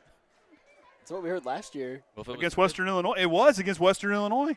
They had to run. Yeah, if you're not up by 40 at halftime, that was what the saying was. I remember that last year. Yep. They had to run, I believe. But yeah, like when we were talking about the celebrations, I let the junior high boys get it out in the pregame when we do our offensive rundown. They'll all run down, celebrate together, and then they like to do this one where they row the boat. They all get in a big line together, and they act like they're rowing. I'm like, you bet, boys better not be doing that in the end zone. Do not do that in the end zone. Yeah. You can get fired up with your little flex or whatever, but just. Yep. Have your moment, and then, it's over with. Act like you've been there before. That's what I tried to tell them. Even the guys that – never mind. Well, it's good you teach them now because there's some Little League teams in different states that some of those dances get a little bit ridiculous. I've seen those videos, yeah. I would not be a proud parent in that moment, I'll tell you that. Callahan now to kick. Back to football here on we have on the field as Callahan trots his way, kicks that right leg into it. And they're going to take it inside their 25-yard line. And who is then there on the hit? Was that Sullivan? It looks like he kind of just lost his footing when he was trying to settle in. Cam just easing that leg into it. Oh, I played the wrong angle. Is that? But yeah, he just kind of loses his feet. Oh, no, he lost his feet. Okay. I was like, what? Yeah, the crowd reaction almost makes it sound like a big hit just happened. So they will start from their own 34-yard line. It's kind of about the spot where they've kind of started tonight. But like I said, 4 plays, 4 punts. Not quite 5 minutes of offense out there. Triton really winning the time of possession here tonight. Rondo slings it, has on a wide open window to Shively, and they're going to get that first down of the game as they will combine. Good job to mix it up, just setting up a little screen pass right here. He just sets up right there, looks at the quarterback, gets it to him in a hurry, cuts up the hill. But yeah, Gage just get a nice low tackle, and that's exactly what you want to see from your defense. You do not try to tackle high. Gain of 14 on the pitch and catch there by Rondo to Shively. So 2 wide receivers going to stack. Shively's going to be in the slot to the right. Near side will be Carson Peer here on the near side. In the backfield, Zarazee stands tall. And put the big guy, Trosky, there in that kind of the H-back position. Triton showing blitz. Rondo slings it out right for Shively. A little too tall. Tyler Payton was in there. About to clean things up. He was itching for him to catch that football. You see right here, and he's just coming in a hurry. If he secures that catch, he's getting a mean hit right after. And I think you're going to see the aggression here in the passing game for the Satellites. Try to see if they can try to force Triton's hand just a little bit and try to speed him up a little bit. Yeah, it works. See if they can just, get that hurry-up offense, change the tempo up a little bit. Quick check there as the offense gets set for Rondo. Out of the shotgun again. Gets the snap. Drops back, screen pass across middle. He's got Shively again for a first down. Another gain of 14. Back-to-back first downs here. And they're seeing that, if Triton's going to give them some extra leverage, with everybody being back a little bit, just send that cross route right across. We see it come onto that screen. And just get that short yardage. Really let your offense settle in and just slowly move the sticks down the field. It's what they're trying to do right now. Just really settle in. Don't try to go for that home run play. Can't get it all back at once. 28 yards on passing here in this drive for the Satellites as Rondo getting set, takes the snap. Play action keeper, he's going to keep it. Vinny Prater gets there, and Prater almost picks up his next sack. Here comes the defense. Maddox Denny in there, I believe, with Kyle Cummins for the sack. Kyle Cummins with the sack on Rondo. Yeah, Vinny first one there to meet him and just gets a hold of that jersey, tries to hold on for as long as possible.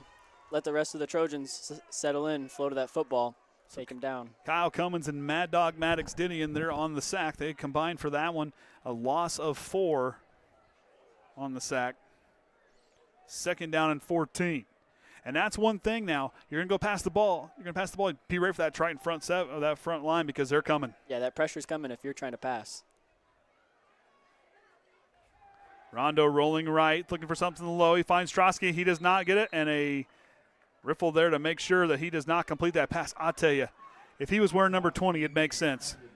Yeah, we see Gage all the way back here off the screen, and then watch him flow on just in a hurry. As soon as he sees that ball come in a certain direction, he breaks on it in a hurry, plants that foot in the ground, and goes forward. 14 for the Satellites. So 3rd down and 14. The Satellites have not completed a 3rd down here today. They've gotten 2 first downs here on this drive through the air. Now they're going to change up the look. They're going to stack 2 wide receivers here to the near side, 1 outright. Zarazee in the backfield. See if Rondo rolls left here as he takes the snap, waits it. And a flag from the far sideline. Let's see, it might be on. Maybe a little movement on the line. The false start on the offense. Against the Satellites. That's a 5-yard penalty. There you just got to make sure that you just get up to that line and get to your spot in a hurry so that way you can get set as soon as that cadence gets going. Rondo's done a good job of trying to wait, but he's got to make sure that tempo stays quick. No, I messed up again. I didn't hit my play clock.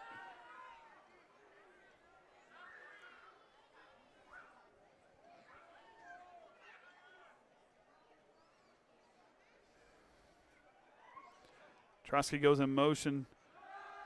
Rondo slings it down the field. No one's home. Cam Callahan with the interception. We see it may have been a misdirection on the route. A little bit of confusion. Quarterback and wide receiver not on the same page. Doesn't look to be in like the spot the quarterback thought he was. Cam makes a nice little catch right there on the takeaway on third down. Trying with some decent starting field position from their own 28 is where they will pick the offense back out. A little over 2 minutes of offense there, but they moved the chains twice for the Satellites, but Triton with a big play there. The offense with some momentum. 6:21 to go here before halftime.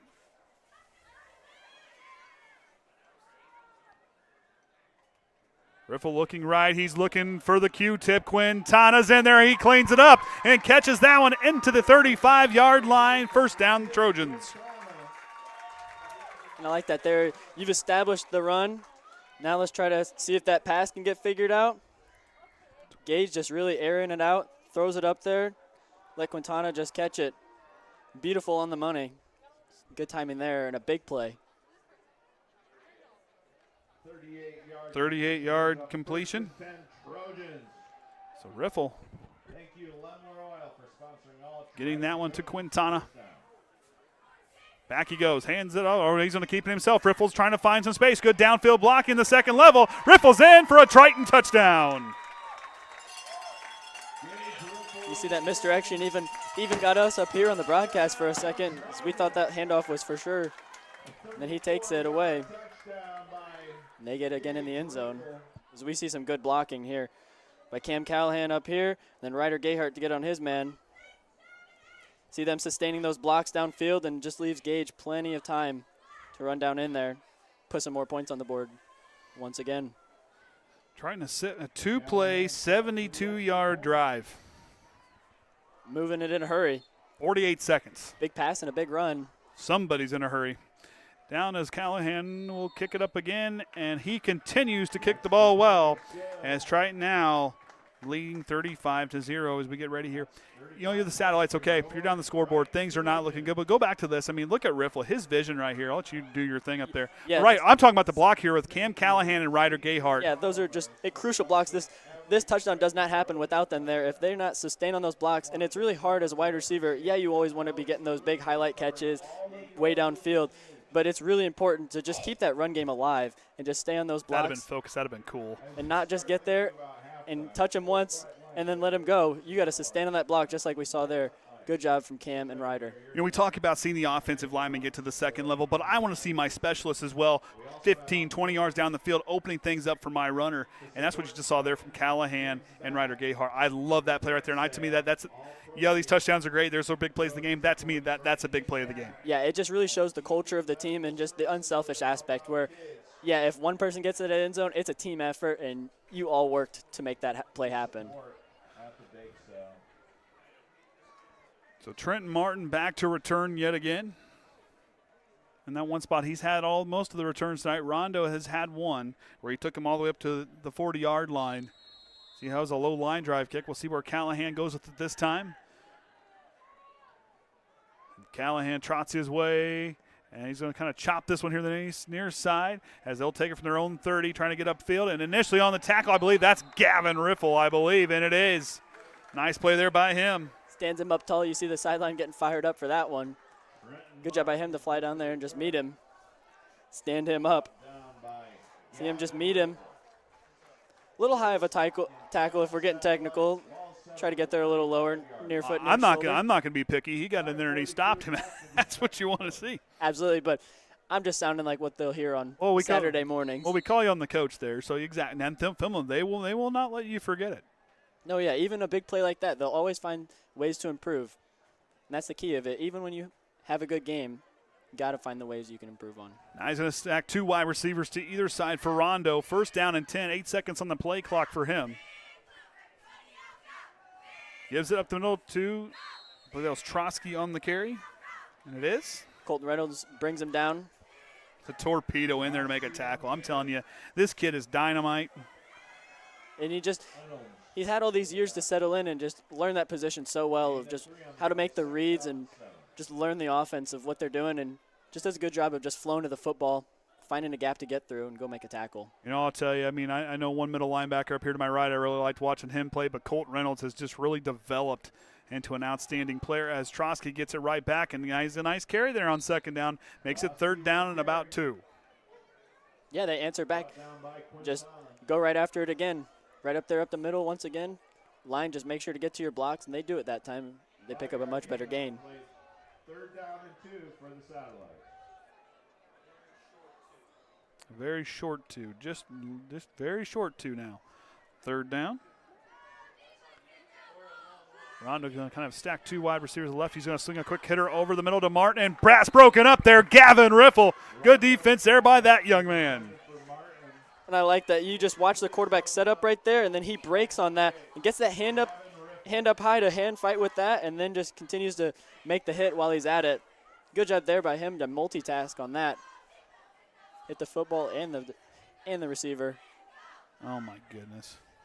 A good stop. Did you see that? We'll talk about it at halftime. So 2 wide receivers kind of staggered here to the left again for Rondo. They're going to go for it here on 4th down. Rondo's going to try the quarterback, keep trying to get those couple yards, and here comes the big blue wrecking crew wearing gray tonight. And turnover on downs. Yeah, it's a good job by them. You know what's coming on those 4th down plays. This is the previous one. Yeah, but let's just look at that pass again. Another angle of just Gavin doing a great job of just closing that space and go make sure he does not secure that, because that would have been a first down right there to extend the drive. They will start from the Satellite 44-yard line as they come out. Only 1 punt on 7 drives here tonight. Rest have been touchdowns. Yeah, it's a pretty efficient night here for the offense, and just continue to do what you're doing. Their last 3 drives only lasting in 3 plays. Going to go a little bit of a diamond pattern out left there for Riffle. Going to shake things up. The defense switching late, but Riffle going to catch him off guard, trying to take off running, spinning out of trouble, drops his shoulder, goes up forward, and gets brought out of bounds. Shaking off defenders, laying the hit even when he's on offense. We'll see, yeah, we got some defenders trying to get settled in up high, and then Gage just keeps it here to the right. Just lowers that shoulder, drives through, cannot be brought down. Picks up a good gain right there. Gain of 5 is what you want to see, plus yardage. I'll tell you what, the coaching staff, I love that play last week. They were making fun of me for what I did with that. I know what the play's called. I'm not going to reveal it. So now 2 wide receivers stacked to the left for Riffle. Option play left. Nice lead out to Overmeyer. Overmeyer, Callahan downfield to block, trying to stop and go. Overmeyer's just going to walk it out of bounds. I didn't get that one. Oh, no, that's fine. See it right there, and we've seen a bunch of great runs from him so far tonight. I'm too busy reading that last text message. Yeah, you're busy over there. Yeah, that's. I figured that's what you were doing. We'll have a conversation later on. Cats must be making big messes. Oh, my goodness. Oh, my goodness. Hey, simmer down over there. But yeah, Ryan's staying busy. No Kenny up here. Help us. What am I doing, 3 jobs? Yeah, pushing a lot of different buttons all at once. I played the wrong run-out song tonight. That's all my own mistake so far.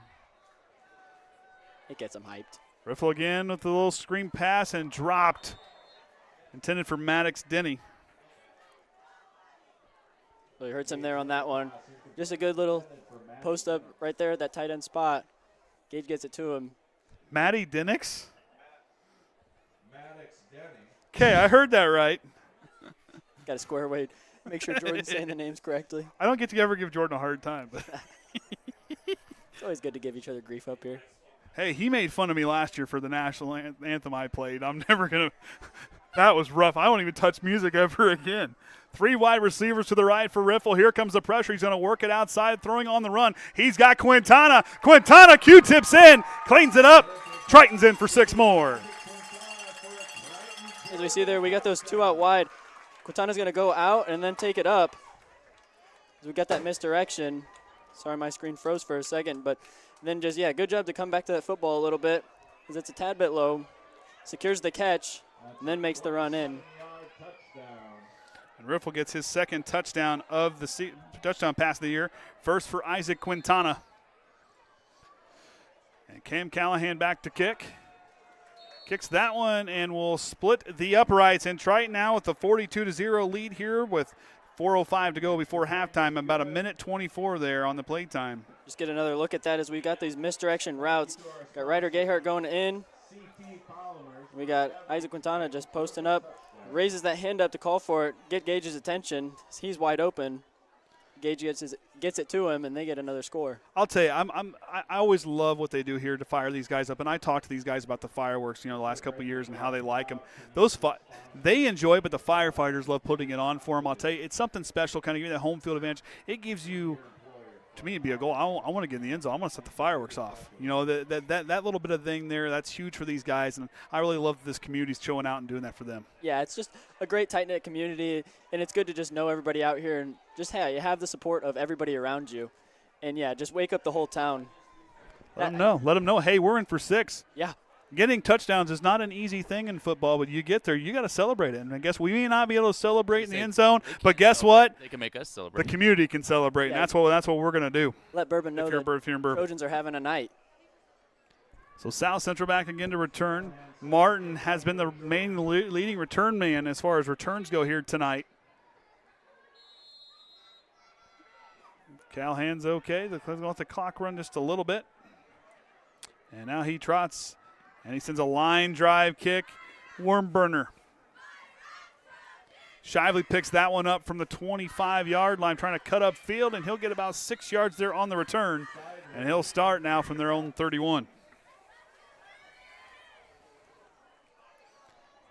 I'm getting faster at this. We're figuring it out. We're settling in just like football team is.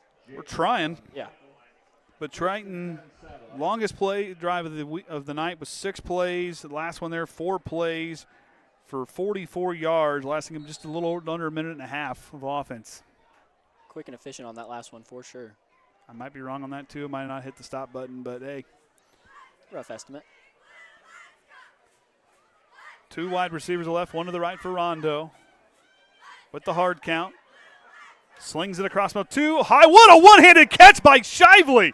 And he gets up the field and he fumbles the football, but South Central will fall on it. But go back to that. What a catch by Shively. And that's when it just looks like it's going to be a little behind him here, right here with Ryder. Just comes up and secures that, kind of taps it and brings it down. What a catch right there. That. Isaac Quintana cleaning the ears there, just ripping out that wax and floating it to the ground, man. Comes in and, yeah, just trying to rip at that football, get that separation between the arm and the pocket, holding those different points of the football. Good job there, but bring him out. But even better job as Satellites to jump on that and keep that football your way. Well, Q-Tip doing a nice job here tonight.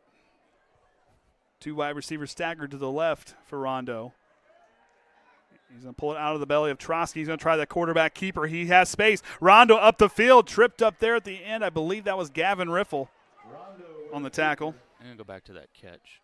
Golly, let me just look at him get up there with that one hand. Ryan got a good angle of it here. Should have one harm. Gets it. Oh, wow. Just bring it down, Odell. It's a great catch right there. And, yeah, you see Isaac just getting there and rips it out. But good awareness there. Looks like number 3, Jacob Zube, to just hop on that. Second first down here picked up by Rondo. Now he's going to keep it again on the quarterback keeper. And then there's the torpedo, Colton Reynolds with the flex.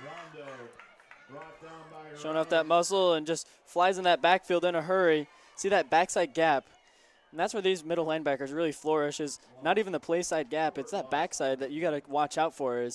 He's called the torpedo for a reason. He'll fly through there, hit you low, hit you hard. You're going down to the ground. Should be his second tackle for a loss on the year. Leads the team in tackles coming into today with 34 tackles total on the season. Not a bad number. It's a good number.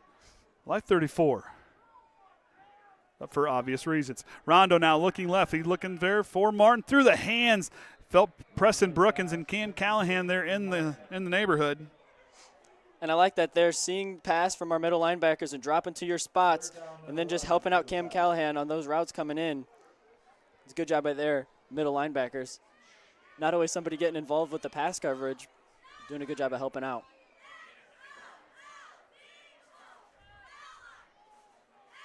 See what they settle in here for this 3rd and 11.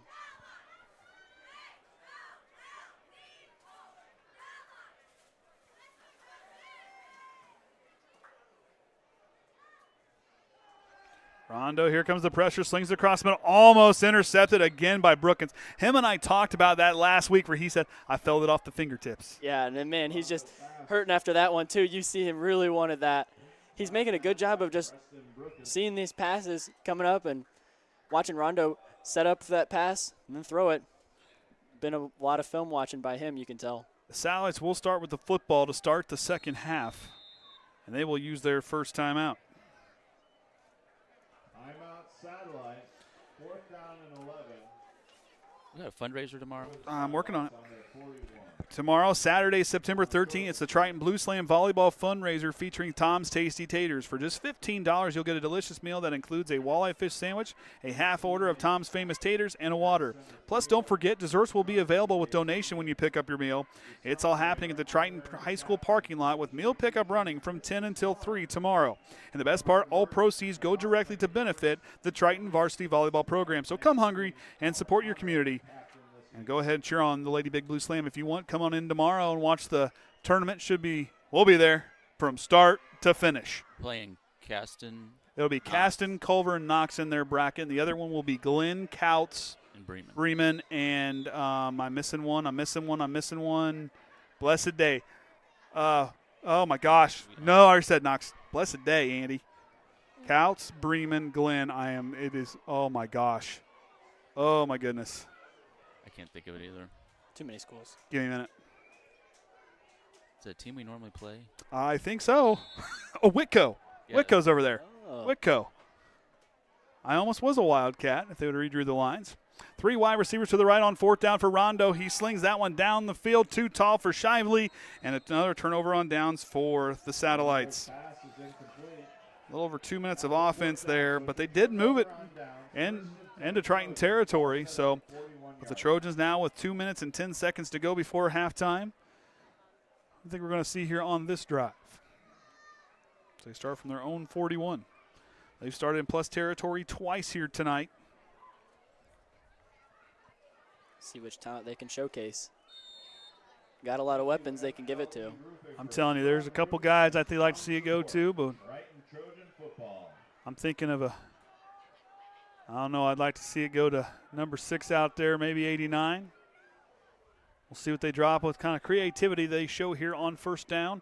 They're going to go to Overmeyer, the birthday boy. That's another one. Give him some time and a good pursuit tackle there. Follows his lead blocker, Isaac. But Landen Clifford in on the tackle, number 46. You see right there just that lead block I'm highlighting right now by Isaac Quintana, and I believe Vinny Prater as well. Going through and creating that gap, and Jaden just follows right behind, picks up the good gain. Good blocks by them. 2 wide receivers stacked to the right. I can't. Oh, my. Overmeyer gets it on the little bit of the counter move here. Here comes the blocking, trying to get outside, trying to use that stiff arm. He gets upfield. Good stop and go there. And the Overmeyer shimmy will go up the field for a Triton 1st down. Good job, yep. Just coming around. Vinny with those eyes inside, getting a great block there. Then we see Cam just, the defender's past you. You don't see his face. You let him go. Don't get that penalty. And then just Jaden just shoving off defenders before he goes out of bounds. He's so patient. The vision, and he's just taking his time and really kind of reading where he needs to go. And it's just, like I said, this offensive line doing a nice job up front yet again. I bet those boys need to have a few dozen donuts tomorrow per lineman. Riffle back to throw. He has Quintana double covered down the field. Quintana high points it, brings it in. Isaac Quintana with the Triton touchdown. What a play from Isaac Quintana there. What a catch. Just Gage just setting up.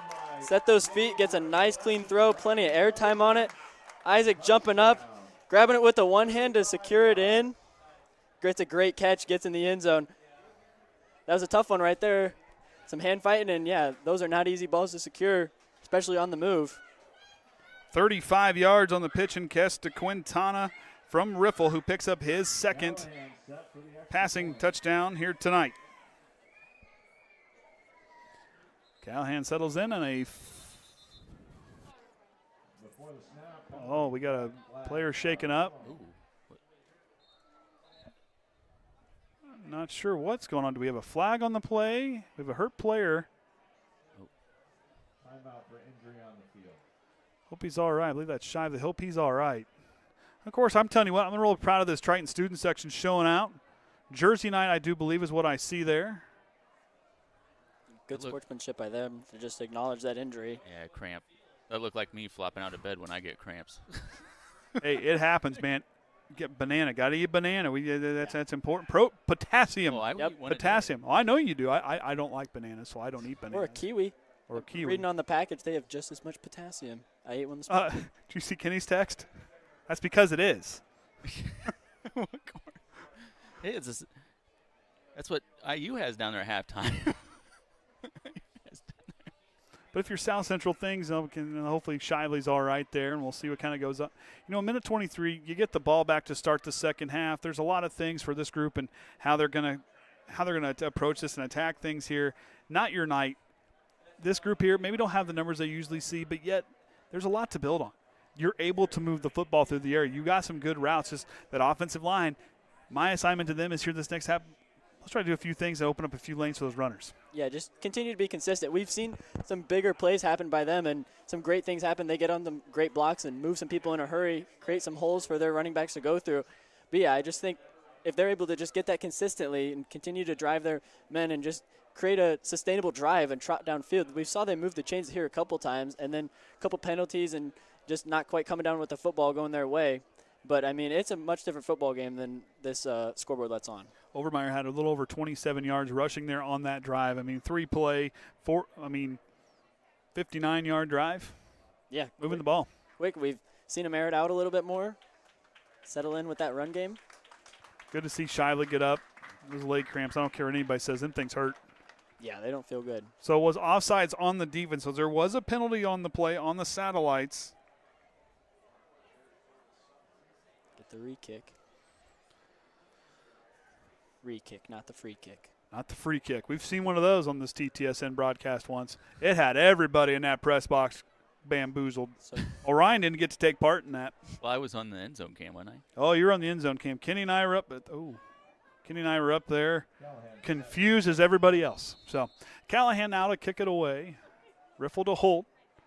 Brookins the snap. Good snap. Holds good. Callahan's kick is up, and it splits the upright again. Callahan puts the Trojans up 49-0 here at halftime, or near halftime. But again, replay just on that nice pass right there. Get a good end zone view of it. Isaac just come up, get that one-handed to bring it in, keeps that foot in, not stepping out of bounds. Good awareness by him of where he's at on the football field, and then punch it in. You need a camera to go get that one. But anyways. It was a good spot there by Caden. But it was a good spot. How he kind of got there, saw where he didn't need to push off. Just made sure he had a spot where he can kind of go up and he can go get that ball to high point that. That was a great play by Isaac Quintana. Yeah, that's not an easy one to come down, and just using that athleticism and those hops that he's shown, go up and get that football. Picks up his second touchdown tonight. Back-to-back touchdown drives from Riffle to him here tonight. Gage Riffle doing a nice job commanding the offense. But that offensive line doing a nice job setting things up. Yeah, there's probably some things to clean up. Coaches aren't going to miss much. But at the same time, these guys doing a nice job tonight. Yeah, there's definitely plenty of things to be happy about. And offense moving pretty efficiently, defense making good stops. But, yeah, there is always things that coaches will find out. So as of right now, Triton will have the running clock to start the second half when they come out. That's why they get those beautiful white polos on the sideline. You have one up here. Yeah. I wear mine on Tuesday nights. Where's on Tuesday? Hey. Guys had another big win the other night. Yeah, I'm happy for him. 4-0. Callahan kicks a line drive kick. Martin takes it at the 26-yard line. He'll try to go upfield. Martin, hit hard. Kyle Cummins. Boom goes the dynamite. Kyle Cummins on the tackle. Man, that's just one you got to see again. Just lays him out. Goes and meets him in a hurry. It's a good job to see him just making some big plays here. Just watch him. Just football game. Get right there. Get another view of it. Just stands him tall. Stops him in his tracks. Because he had some green grass going. There was a big hole that Satellites made for him. Good. Kyle came and closed that in a hurry. I'll tell you, I love the tackling ability of Kyle Cummins. So now the Satellites will start. 1st and 10 with 1:17 to go. Now to Trosky. Trosky trying to find some space. He'll get brought down by Brookins and Reynolds. They combine for the tackle on the short gain, about 1 yard. Going meeting him in a hurry. Satellites doing a good job of crashing down Maddox Denny. But then you just got to find a way to get to that next level of the linebacking crew. It's tough 2 guys to stop with Preston and Colton.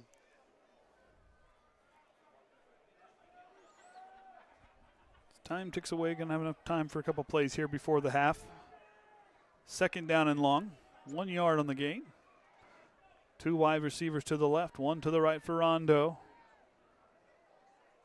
Long snap goes back to Trosky. Trosky trying to go field, and a big tackle there. Colton Reynolds. Said a name a few times, and we'll continue to say it. Goes and just creates that pile, stops that hole. The D-line and O-line, it's a lot of muddle to mesh through, and he does a good job at just deciphering it every time. And that is probably going to do it for the half, barring a snap here. Looks like they might try to get off. They're going to try to get one off here. 5 seconds on the clock. Rondo with the count. Time expires. Gives it to Trosky, trying to get to the outside, trying to retrace his field, and Kyle Cummins, Colton Reynolds, and Vinny Prater all in on the tackle.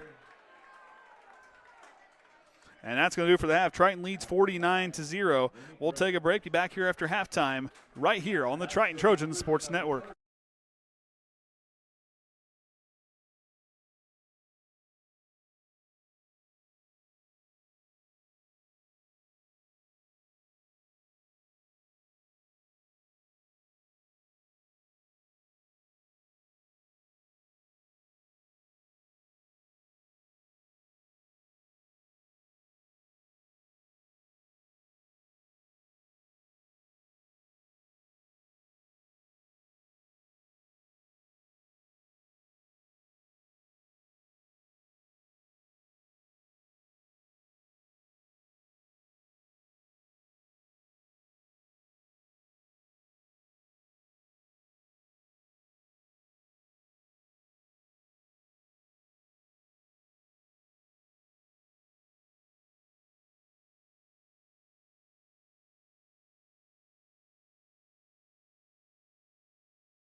We want to wish them good luck in competition at Northwestern tomorrow.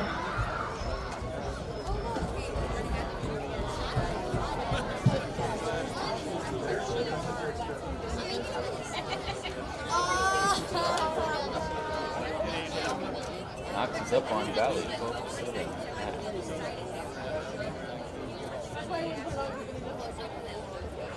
Where's Chucko at?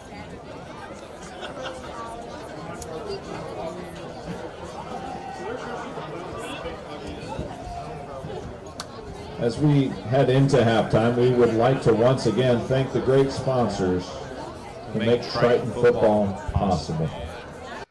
Hensley Fabricating, they sponsor our national anthem and support our community far and wide. Thank you, Hensley Fabricating. Lemler Oil, they've sponsored every first down. Just today I drove by and saw that they have the cheapest gas in town. Grateful for Lemler Oil. CT Polymers, they sponsor every Triton Trojan touchdown. Digger Specialties, they are a proud community partner. Smith Sawyer Smith Insurance Agency, they are your hometown insurance team. We're grateful for all the support they give. And MLE Roofing, they cover all your roofing needs.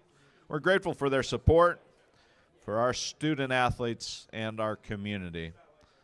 Please support these great local businesses.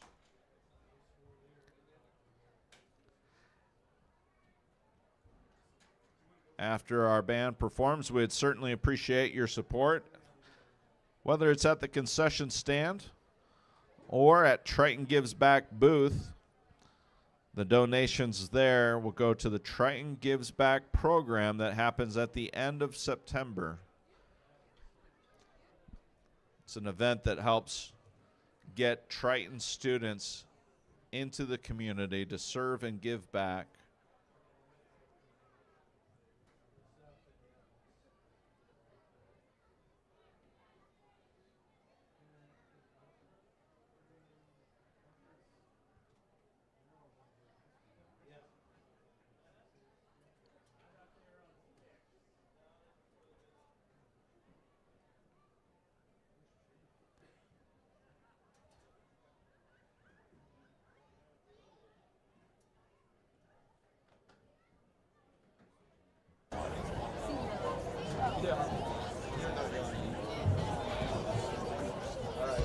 Spirit of Triton Marching Band. Are you ready?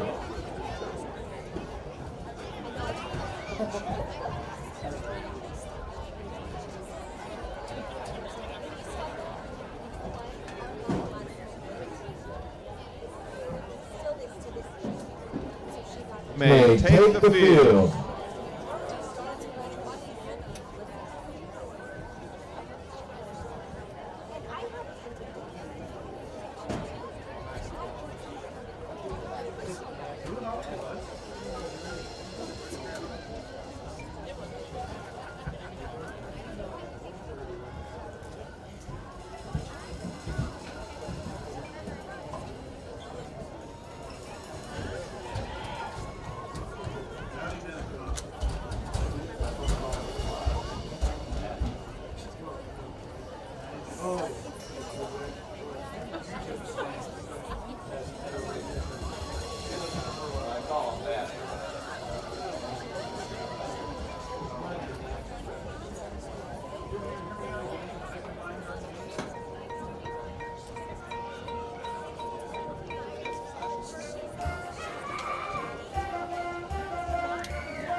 See the Breezes leads in the middle.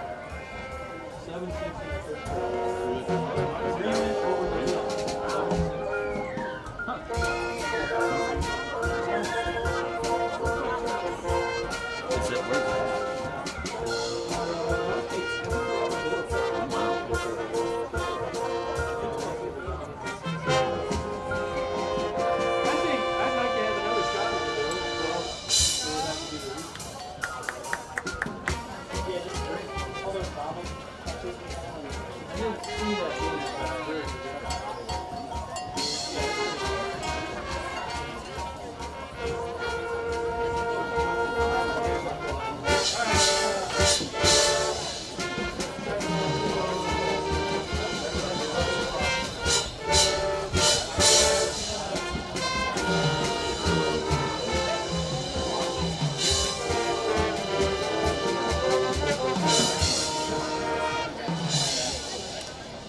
think it'd be safe. I mean, they're not running on the track.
Thank you for Spirit of Triton Marching Band. And good luck tomorrow at Northwestern.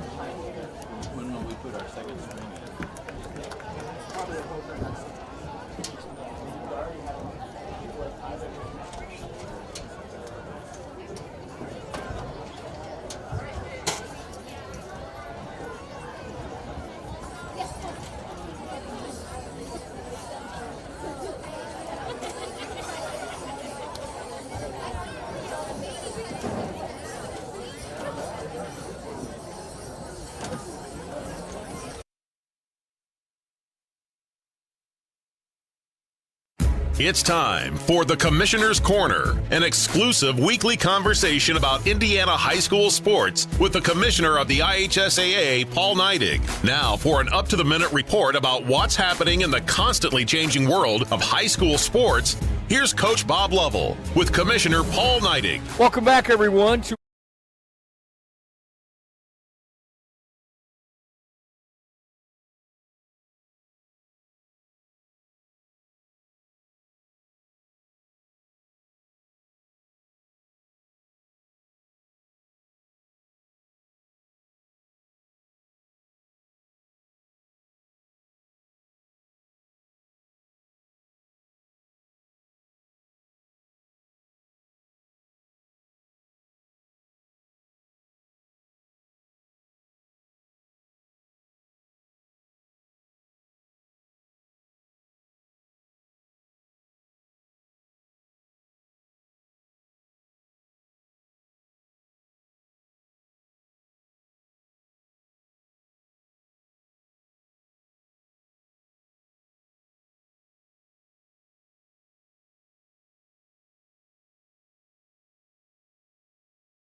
All right, second half about to get underway. I'm Andy O'Hara. With me here tonight is the coach, Braden Cunningham. Kenny's on remote support tonight.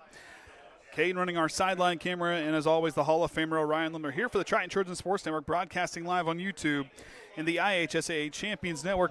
As Triton going to start the second half 49-0 on a riffle to start off the game, a 35 yards touchdown for a run for him. Jaden Overmeyer with a 26-yard touchdown run.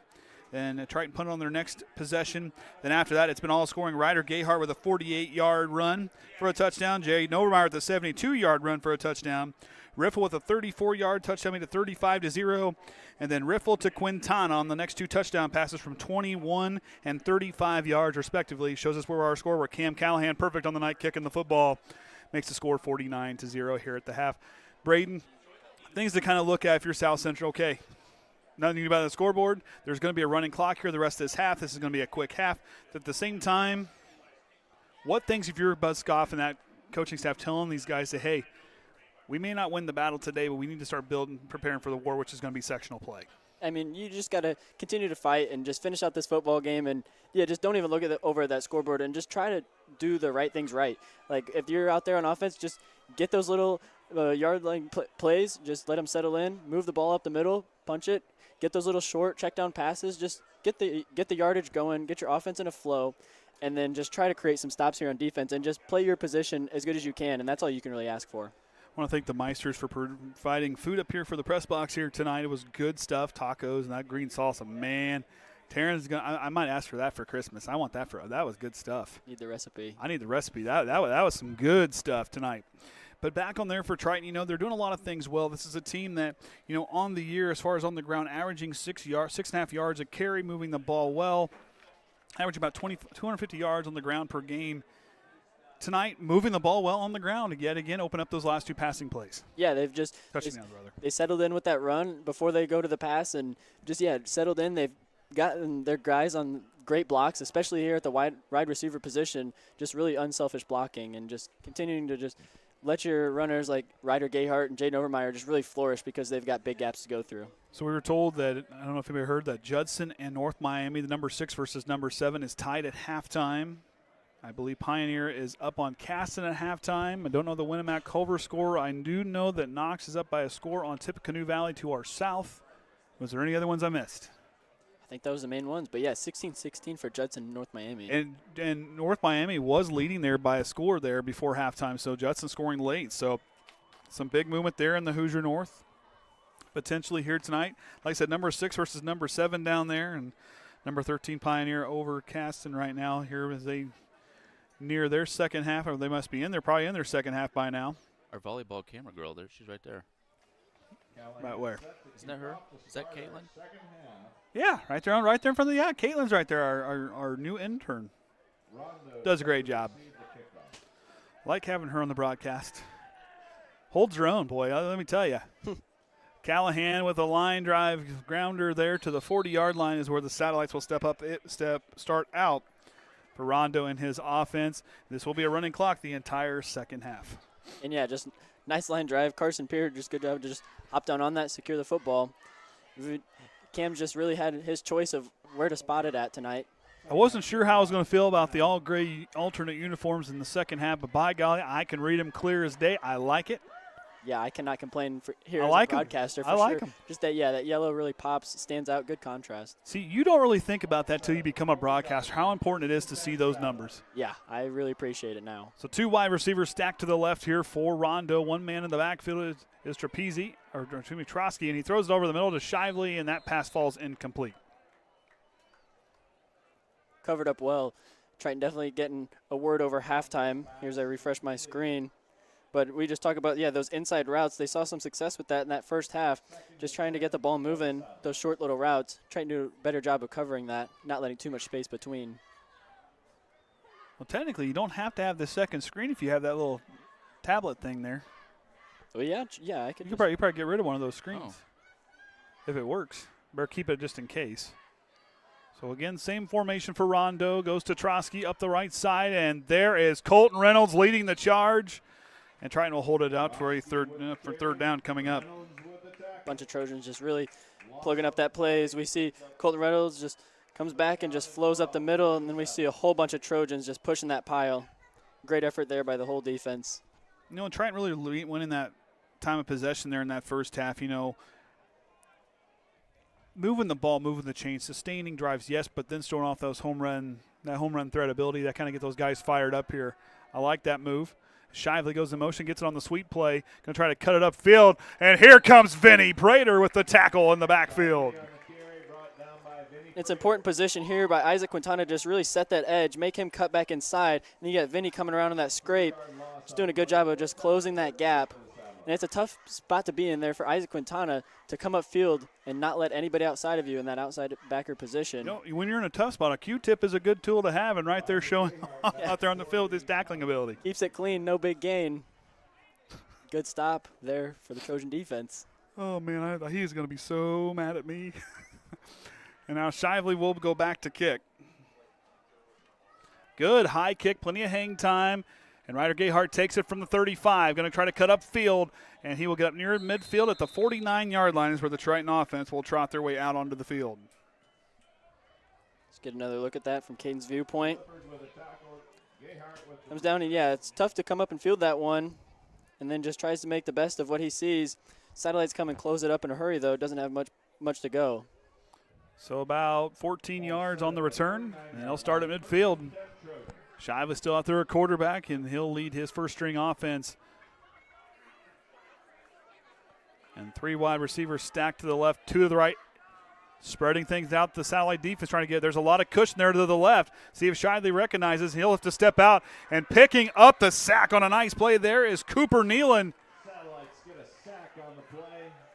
Able to bring Gage down. Sees that pressure. His routes don't set up in time. He didn't like what he saw. Good job there by Cooper Nealon. Pick up that sack. 8-yard loss. Nowhere to go. But good decision there by Gage to just not make the risky throw and lose the ball. Just come down with that sack. Loss of 8 on the play. On the sack there by a nice job by Cooper Nealon to get through for the sack. Again, congratulations to Vinny Prater and Avery Veers Baker on winning Homecoming King and Queen. The Prince and Princess were Brady Wood and Tatum Hudson here tonight here on Homecoming night. Riffle going to go outside after the mishandled snap, and another big play. I believe back there on the play was Clifford on the, I guess on the tackle of the botch play. Yeah, and you see 61 Cooper Nealon again meeting him, helping on that assist. And yeah, that high snap just really muddles up the timing of that whole play with your handoff. Gage tries to just take it and run with it, but yeah, broken play from the start. Satellites capitalize on a start. Trojans facing 3rd and forever. And Triton has only had 3 third-down opportunities tonight.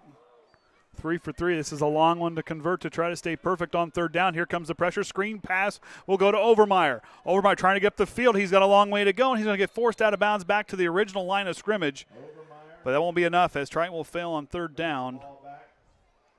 We see that little, he just goes to set up across, let the defenders just come in and rush Gage, and then he just posts up looking at Gage, and he just dumps it over that D lineman. Yeah, able to get a gain back to where they started originally. 13 right there. So, yep, gain of 13 on the play.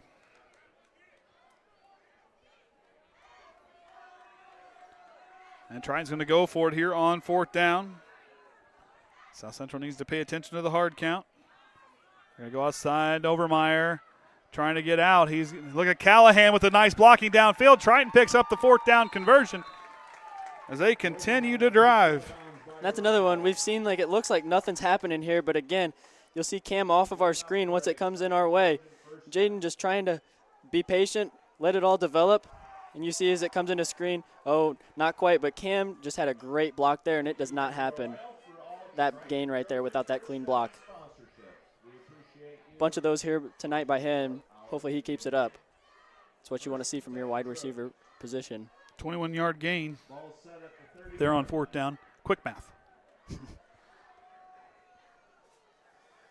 That should have been the easiest math ever, but whatever. Split backfield for Riffle out of the shotgun. He will hand to Overmeyer. Stop and goes. Overmeyer changing direction in the field. He's going to try to get upfield and turns nothing into something. You see some life here from these satellites, just getting a good job of getting in the backfield in a hurry. doesn't quite able to take him down, and then Gage getting his eyes ready to go make a block. Jaden trying to just save whatever it is for that play. Saunders on the tackle for the Satellites. Gain of 2 on the play. So we noted it will be running clock here in the second half. But I think that's what you need to see here from the Satellite defense is just continue to break it up, force Triton to just scramble, make something out of nothing.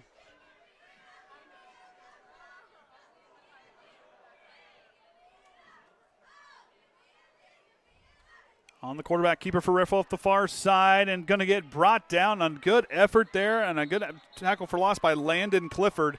Yet again tonight, he's done that a few times. Got to make sure we cannot let those defenders just go on through without being touched. Gets through, and Gates trying to fight to stay on his feet. Takes 3 of them to take him all the way down. Good fight there, but a couple of yards lost. 3rd down and 12 for the Trojans. So 3rd down and 12 now for the Trojans.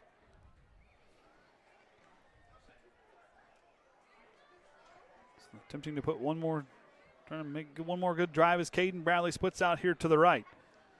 Riffle steps back, slings it left to Ryder Gayhart. Gayhart going to try to get downfield. He's got the corner. Gayhart cuts upfield. He's going to have another Triton touchdown for Ryder Gayhart, his 2nd of the night. Gayhart receives the Gage Riffle pass and takes it in for a Triton Trojan touchdown. So we get to see some more of those fireworks. I'll tell you, those fires those guys up down there. But look at there. I mean, a good throw to the flat, plenty of time, but the patient running and good downfield blocking by Caden Bradley. Yeah, right here just continues to drive his man the whole time, then lets off as soon as he turns away. That's what you need. Avoid those flags. Let Ryder punch it into the end zone as they get another big 3rd down. 32 yards on the touchdown pass. Callahan's kick is up, and it's good. And Triton now with a 56-0 lead here as we get ready for the potential last drive of the 3rd quarter. We'll look at Caden's angle. I didn't get to see it. Hope something's there. Take a look at it. Yeah, just post up good, and we can get a really good display of just, Caden's great blocking right here. Number 5, just staying in front of him. Move with your defender.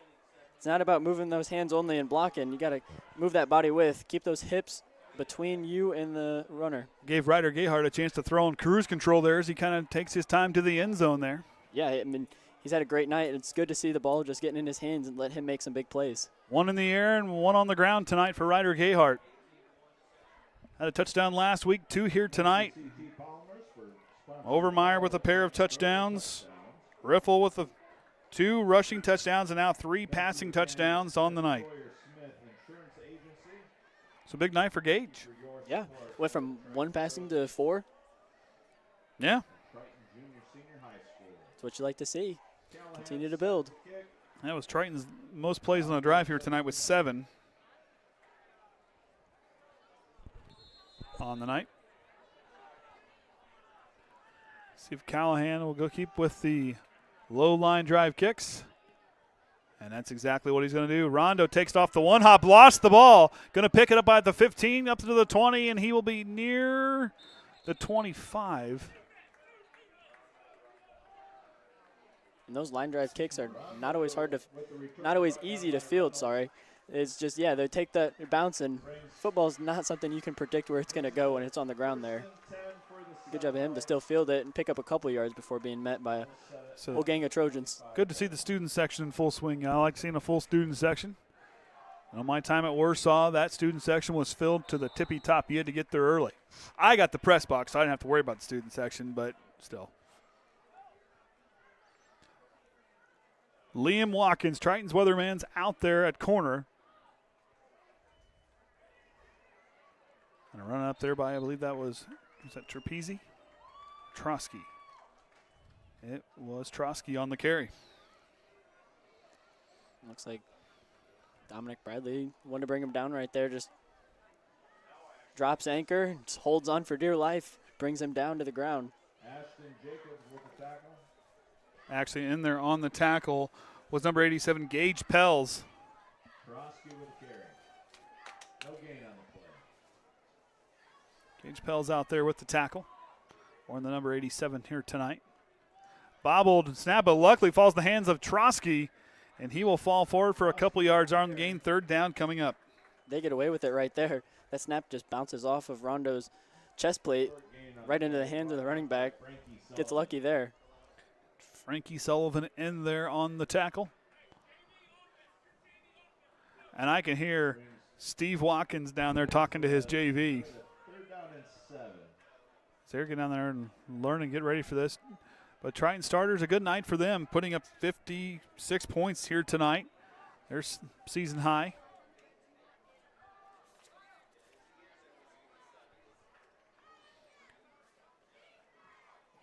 Rondo slings it right. Shively's got it, and he'll bobble it incomplete. Rondo's pass is incomplete. So that will lead up probably for a South Central punt. We'll see if they go for it here. Get another look at that, at just those crossing routes. And then Tyler Payton, I think he got a hand on. Did he get a hand on that to knock it away?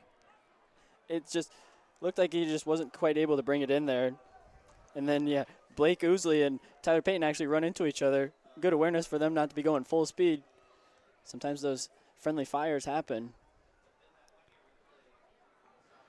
So Shively now to kick. Caden Bradley back deep to return. Watkins going to be one of the gunner positions here right. Good kick there by Shively up in the air. Bradley fumbles it but regains control, and Triton will start from their own 42 as the final moments of the third quarter tick away here. It's a tough island to be on, just right there, the whole world coming at you, and that ball just coming down. Not able to secure it, but good job to just really stretch out, secure that football, keep it in the Trojan hands. A good job by Bradley to hang with the play, and out goes Triton offense. Riffle and company. Kyle Cummins going to be out there as well. Looks like to put him out there along the line. I've gotten word that we need to call him the Freightliner because they have Cummins engines. I tell you, Freightliner is a good thing for that young man. I'm telling you. I can't take credit. I'll give that to Thomas Cody. I agree with Thomas Cody. The Freightliner, absolutely. Yeah, I like that one for sure. He's been coming downhill in a hurry. That Cummins motor well tuned here tonight in this season for him, the back-to-back games. And I believe Triton's just going to let time run out. That's going to do it here for the third quarter. We'll take a break, be back for the fourth right after this.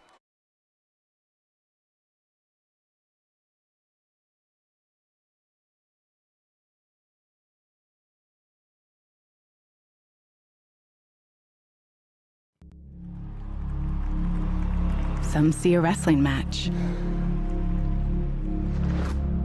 We see a 6-minute lesson in grit.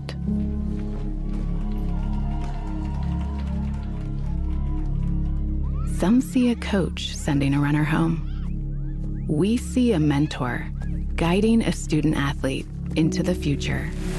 Proud to keep education in front of athletics since 1903. Some see a volleyball match. We see a student athlete learning how to be poised under pressure.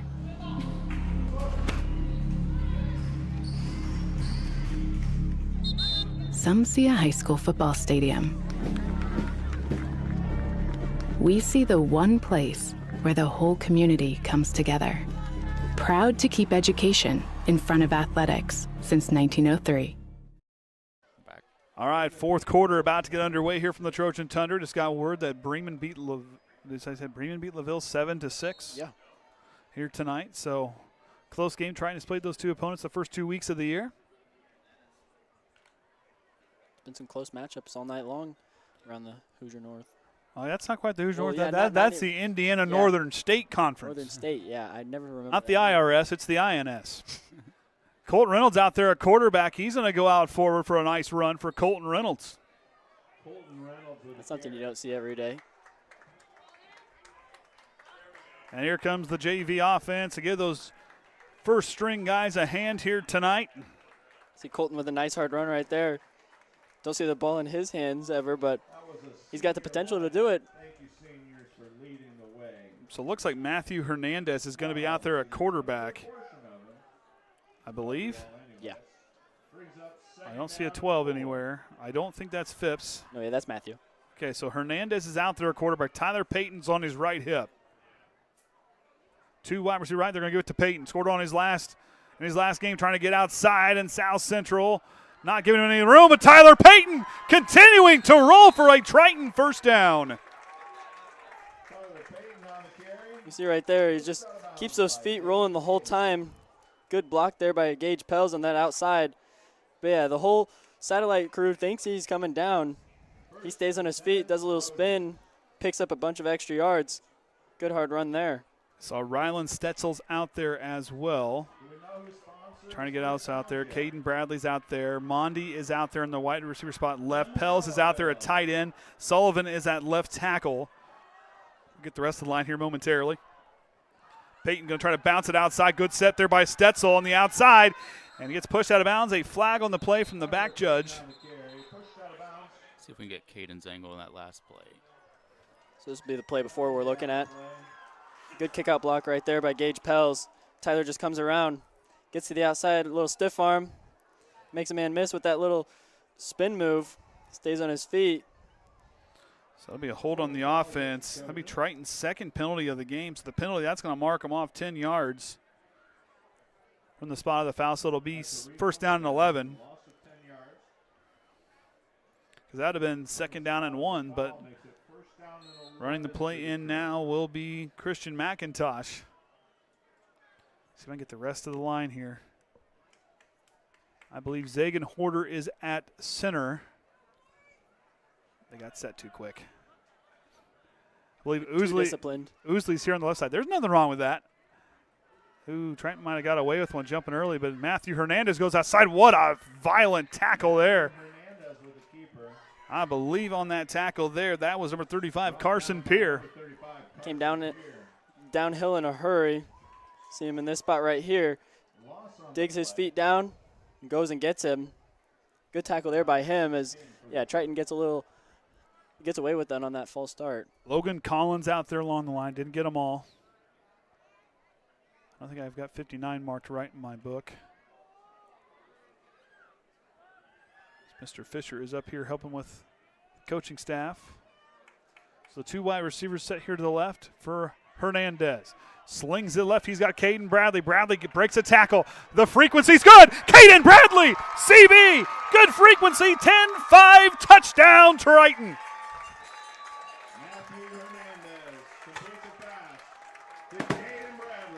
You really see him turn on the Jets there. We saw that play develop. Goes and just posts up to get the pass. We got Noah Mundy coming there to try to get a block.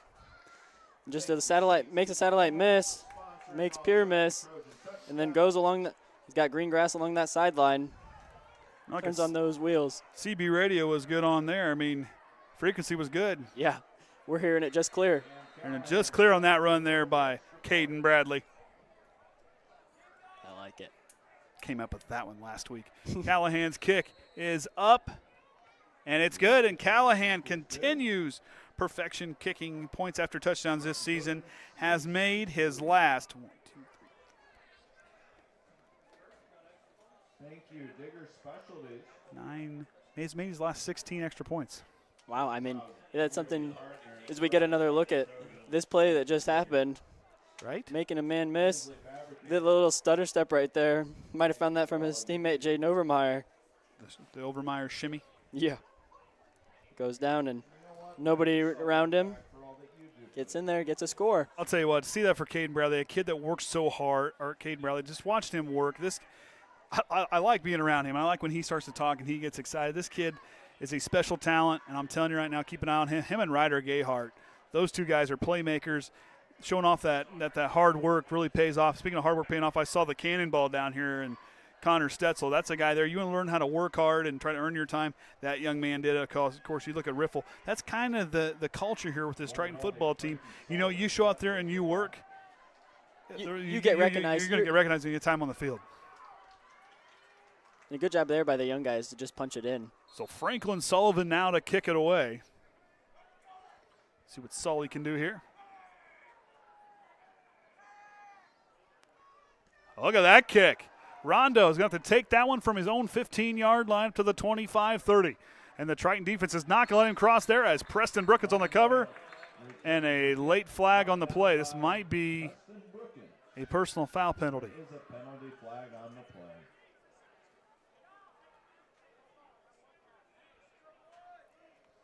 A lot of conversations going on down there with the head official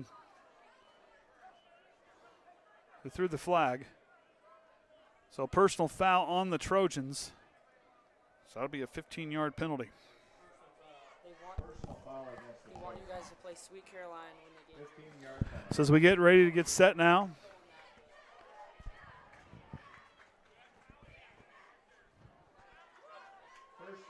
That's when the game's over. Yeah, I guess. Yeah, that's what they were wanting. Their own 44s where Rondo goes back to work. 2 wide receivers stacked to the right for him again. First down and 10. Trosky on the carry, falls forward for about 5 on the carry. He's met there right at the line of scrimmage, but does a good job of, just keeping his weight forward so he can fall and lean and get those extra yards. So second down and 6 after the 4-yard gain. Triton's defense getting set. Tyler Payton in the slot there. As Rondo rolls right, here comes Pels. Pels with the takedown and for the tackle for loss. They want it after you guys. Out there again as they get ready to set. Yeah, good job there by Pels from the opposite side of the field to just come down as we, see that replay. I was tangled up for a moment. I think loss of what? 2 on the play? I don't know. I was kind of distracted there.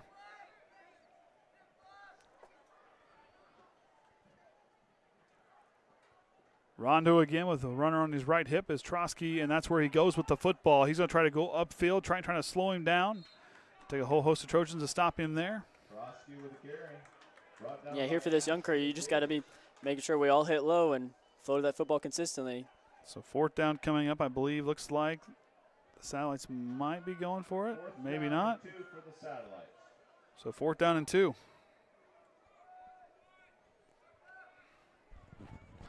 Triton has not allowed a 3rd down conversion here this week. Shively goes in motion. They give it back to Trosky and blown up on the play. What a tackle there. Ashton Jacobs, number 59 on the tackle. Absolutely blew up that play as soon as the ball snaps. You see him in the backfield even as soon as the replay starts. Meets him in a hurry. Good play there by him, firing off the ball quickly. Causes a turnover on downs. So Hernandez will lead his team out there with a little over 4.5 to go before the end of the ball game. But Triton and play to pick up their back-to-back conference wins to improve to 3-1 on the year. Satellite still looking for that first win, but there's a lot of things to build on. Back to the drum. I mean, this is a very athletic team. I think the team that has some pieces just got to put it all together. Yeah, I mean, they're going to continue to build on this just like we are. Hernandez gives it to Tyler Payton. Tyler Payton trying to find the seam, and a good bit of tackling by Trosky brings down the Triton freshman. Or excuse me, and they're on the tackle. My bad. That was Clifford. You see just great balance here by Tyler the whole time. Just continuing to spin around, trying to fight out of it. Ty Davis running the play in, number 23 for the Trojans. And he'll work out right to the right of Mondi.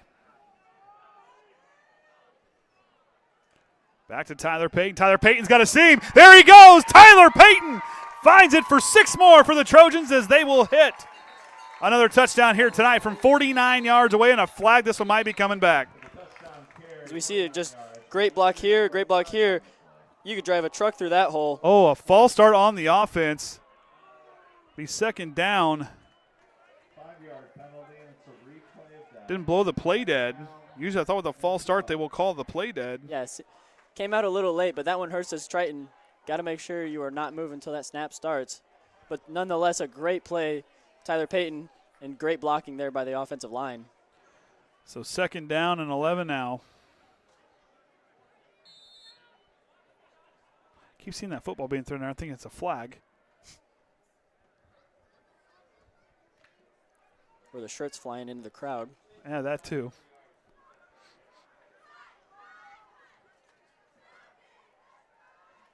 Back to Tyler Payton. Had the big run a moment ago. Brought back on a penalty. Payton gets outside, gets pushed out of bounds. Third down and short coming up, or manageable coming up. Good lead block there by Rylon Stetzel. I'll tell you, I'm sure Big Brother ought to be happy with that one down there. I mean, a good lead block by him. I'm sure he learned that from somebody. Oh, yeah, and I mean, you got to make your big brother proud wearing his old number. That's a tall task to wear number 39 out there. Guy that's held that number the last few years. An outstanding worker. Great teammate. Hernandez out of the shotgun.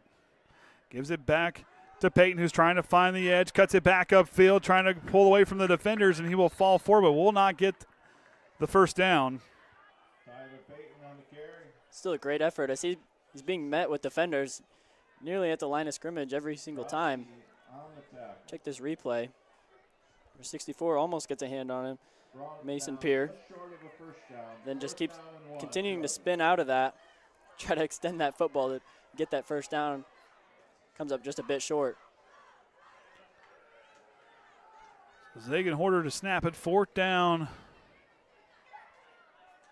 And a yard to go. Hernandez gives it to Peyton. Peyton trying to follow his blockers. He has a Triton 1st down and more. And Triton will move the sticks. Tyler Peyton on the carry. Devontae McDaniel with the tackle. Yeah, Triton just good job by Tyler. You know it's a 4th and short. Just dig your foot in, go north-south, pick up the yards later. And that's Triton's 10th first down of the ball game. Yeah, they've had a great job of just moving the sticks here tonight. All those first downs came from long touchdown runs. Stay tuned for post game. We'll have the interview with, I would assume, a player, and I'm going to guess Coach Barker. Tyler Payton's going to try to bounce it outside, trying to fight away from the defender, and a good job there by the South Central defense. As getting through is Cooper Nealon, and I believe again on the tackle is Clifford. Clifford doing a nice job defensively. We've said his name a lot tonight. I was going to say, yeah, just those two names here in this past quarter, they've been wreaking havoc getting in there. And see, those are those things that you need to look for. There's satellites. You just see those good plays, and you've got your playmakers out there. Just unfortunately, the scoreboard doesn't go how you want tonight. So Triton's going to win here 63-0. I believe they stopped the clock. Accidentally. There it's going. So that should do it. And Triton's going to pick up the win here 63-0. So we will go down, have our post-game interviews. We'll take a break. Be back here on the Triton Trojan Sports Network.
All right, let's give a quick rundown here for our scoring tonight as Triton wins 63-0.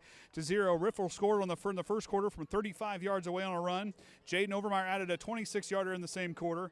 And then it was Ryder Gayhart from 48 yards away to make it 21-0. Overmeyer again scored on the longest play of the night, 72 yards. And then it was all Riffle in the second half with a 34-yard, or I guess it'd be first half, had a 34-yard touchdown, had three passing touchdowns, 2 to Quintana for 21 yards, 35 yards, and then it was Riffle to Ryder Gayhart to 32 yards, and then as you saw there at the end, a 52-yard pass from Hernandez to Caden Bradley ends the night as Triton will improve to 3-1 on the year. We're going to have a coach's interview here momentarily as they are getting those kind of figured out. Orion's up there running everything tonight, but Triton again on by my count with 10 first downs on the night. On third down, we're 3 of 6 on the night for 50%. Perfect on fourth down with 2. 3 penalties in the ball game. A good clean night for the Trojans. Again, moving in the right direction in the box score. So as Caden gets ready to get our interviews for tonight, I believe we will have a player and a coach. I'm going to guess Riffle's going to be one of our guys tonight, I believe. We'll see who Braden got for me. Put him on that duty tonight.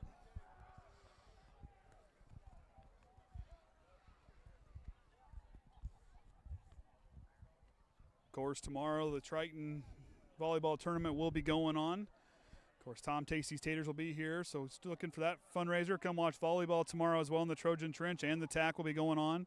I think 8 different schools will be here tomorrow, including Triton. Hey, if Gage is ready.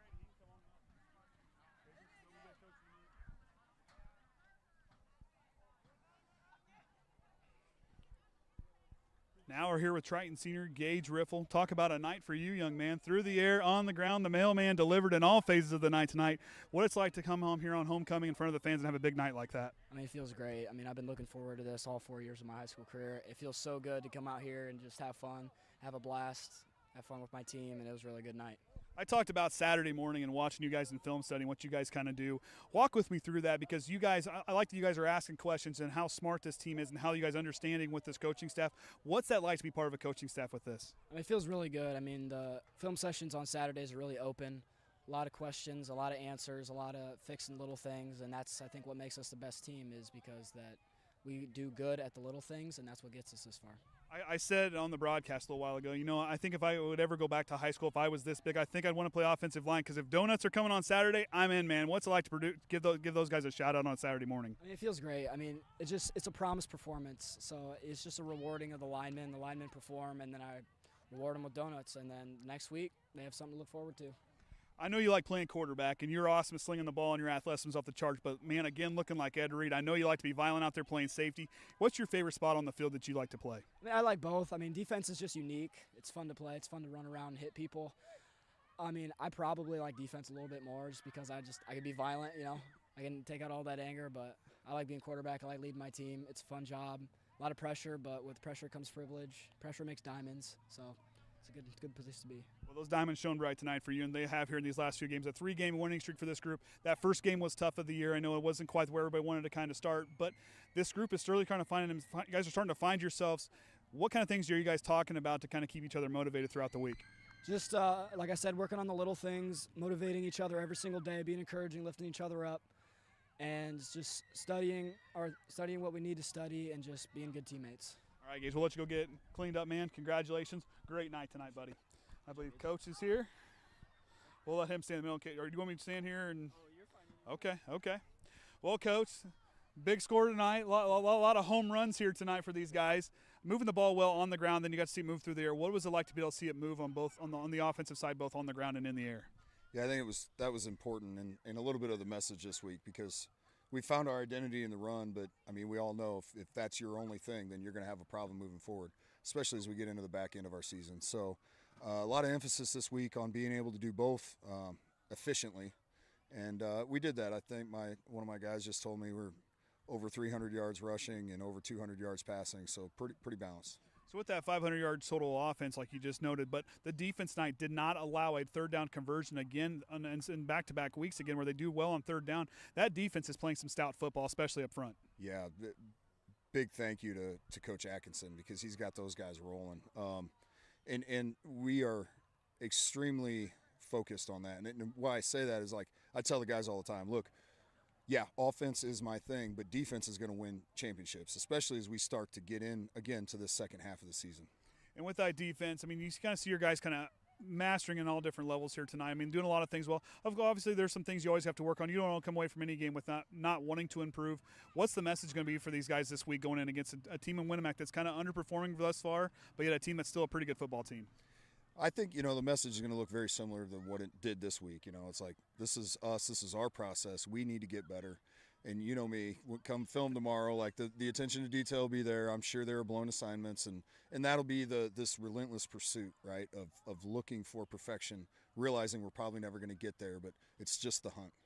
We picked up another nickname tonight. We're going to go with Isaac Quinton. We're going to call him Q-Tip because the guy's just kind of always in there. That kid was cleaning it up all night tonight. What's it like to have a player that's wanting to contribute on both sides of that ball, also blocking down the field with some of those guys as well, just those guys doing the dirty work, and those guys are going to get a shout-out tomorrow during film. Yeah, he's an amazing young man, and I love him. Actually, his second touchdown pass he called. He asked for that specific play, and then it obviously worked out for him. Well, you're going to like it on film because the young man did a nice job high point in double coverage. Yeah, I don't know why we decided to just throw it that way, but hey, at the end of the day, it's about players, right? And if I'm Gage, I'm looking for that for number 4 too. And we talked about it last week about the players being 10 yards, the linemen being 10 yards at that next level, making those blocks. Cam Callahan, Caden Bradley, Ryder Gayhart did an outstanding job as a specialist blocking down the field. Yeah, our edge blocking has been tremendous. Quite honestly, I think it's the best I've ever seen on a team that I've coached. And again, that's due to Coach Atkinson and Coach Mundy, because they're our wide receiver coaches, and they push hard every day. I'm like, every day we do blocking, and that's why. We talk about rewarding players for their hard work, not just during a game, but during the week. And Ryder Gayhart, again, 2 touchdowns, 1 on the ground, 1 in the air. That young man has found the end zone 3 times in these last 2 games. Talk about these kids that are watching, kids like Ryder and kids that maybe don't get to see all those highlight plays, like playing all the time. What's it like? How important is it for them to always put that work in throughout the week leading up to the games to earn that playing time? Yeah, he's a super special kid, and I've said it to them, and I think I've said it here. He's starting on most high school varsity offenses. So, and he's starting for us, but I as the coordinator got to find ways to get him the ball, because he is special and he does deserve to carry it. And so that's how that works. And then the message is always work hard. I mean, we're a 1A program. Everybody's one play away from potentially playing. So yeah. And we'll fast forward before we hang it up. Community involvement here tonight. The fireworks going off like crazy. That's the kind of home environment you want to see. How important was that for you guys down there on the field tonight? Yeah, it's a really big deal. When I first got here, the message from the AD and some of the other coaches were we needed to get some more school spirit rolling here. And so we tried, we had Sweet Caroline there at the end of the game. That's hopefully a new tradition when we win. Trying to get some more music incorporated into the game so that we can have some fun with that. But yeah, a big win here in front of the home crowds. It's a really big deal. On homecoming, yeah. All right. Got anything? So your offense to start is just able to start out really efficiently and then just able to get the young guys in. What does that do for the team, just being able to get those young guys in? Yeah, anytime you can get the JV group in, it's a good night. And it's got to be a balance, because we're working on our cardio and our stamina, because we're going to have games where we have to go all 4 quarters. And so it's important to play them for the third, but then getting those second guys in, getting them a taste for the varsity Friday night under the lights, it's a really big deal. It's very encouraging. Yeah. All right, so with that being said, we're going to hang it up here from the Trojan Tundra, and until next time, remember the Trojan way.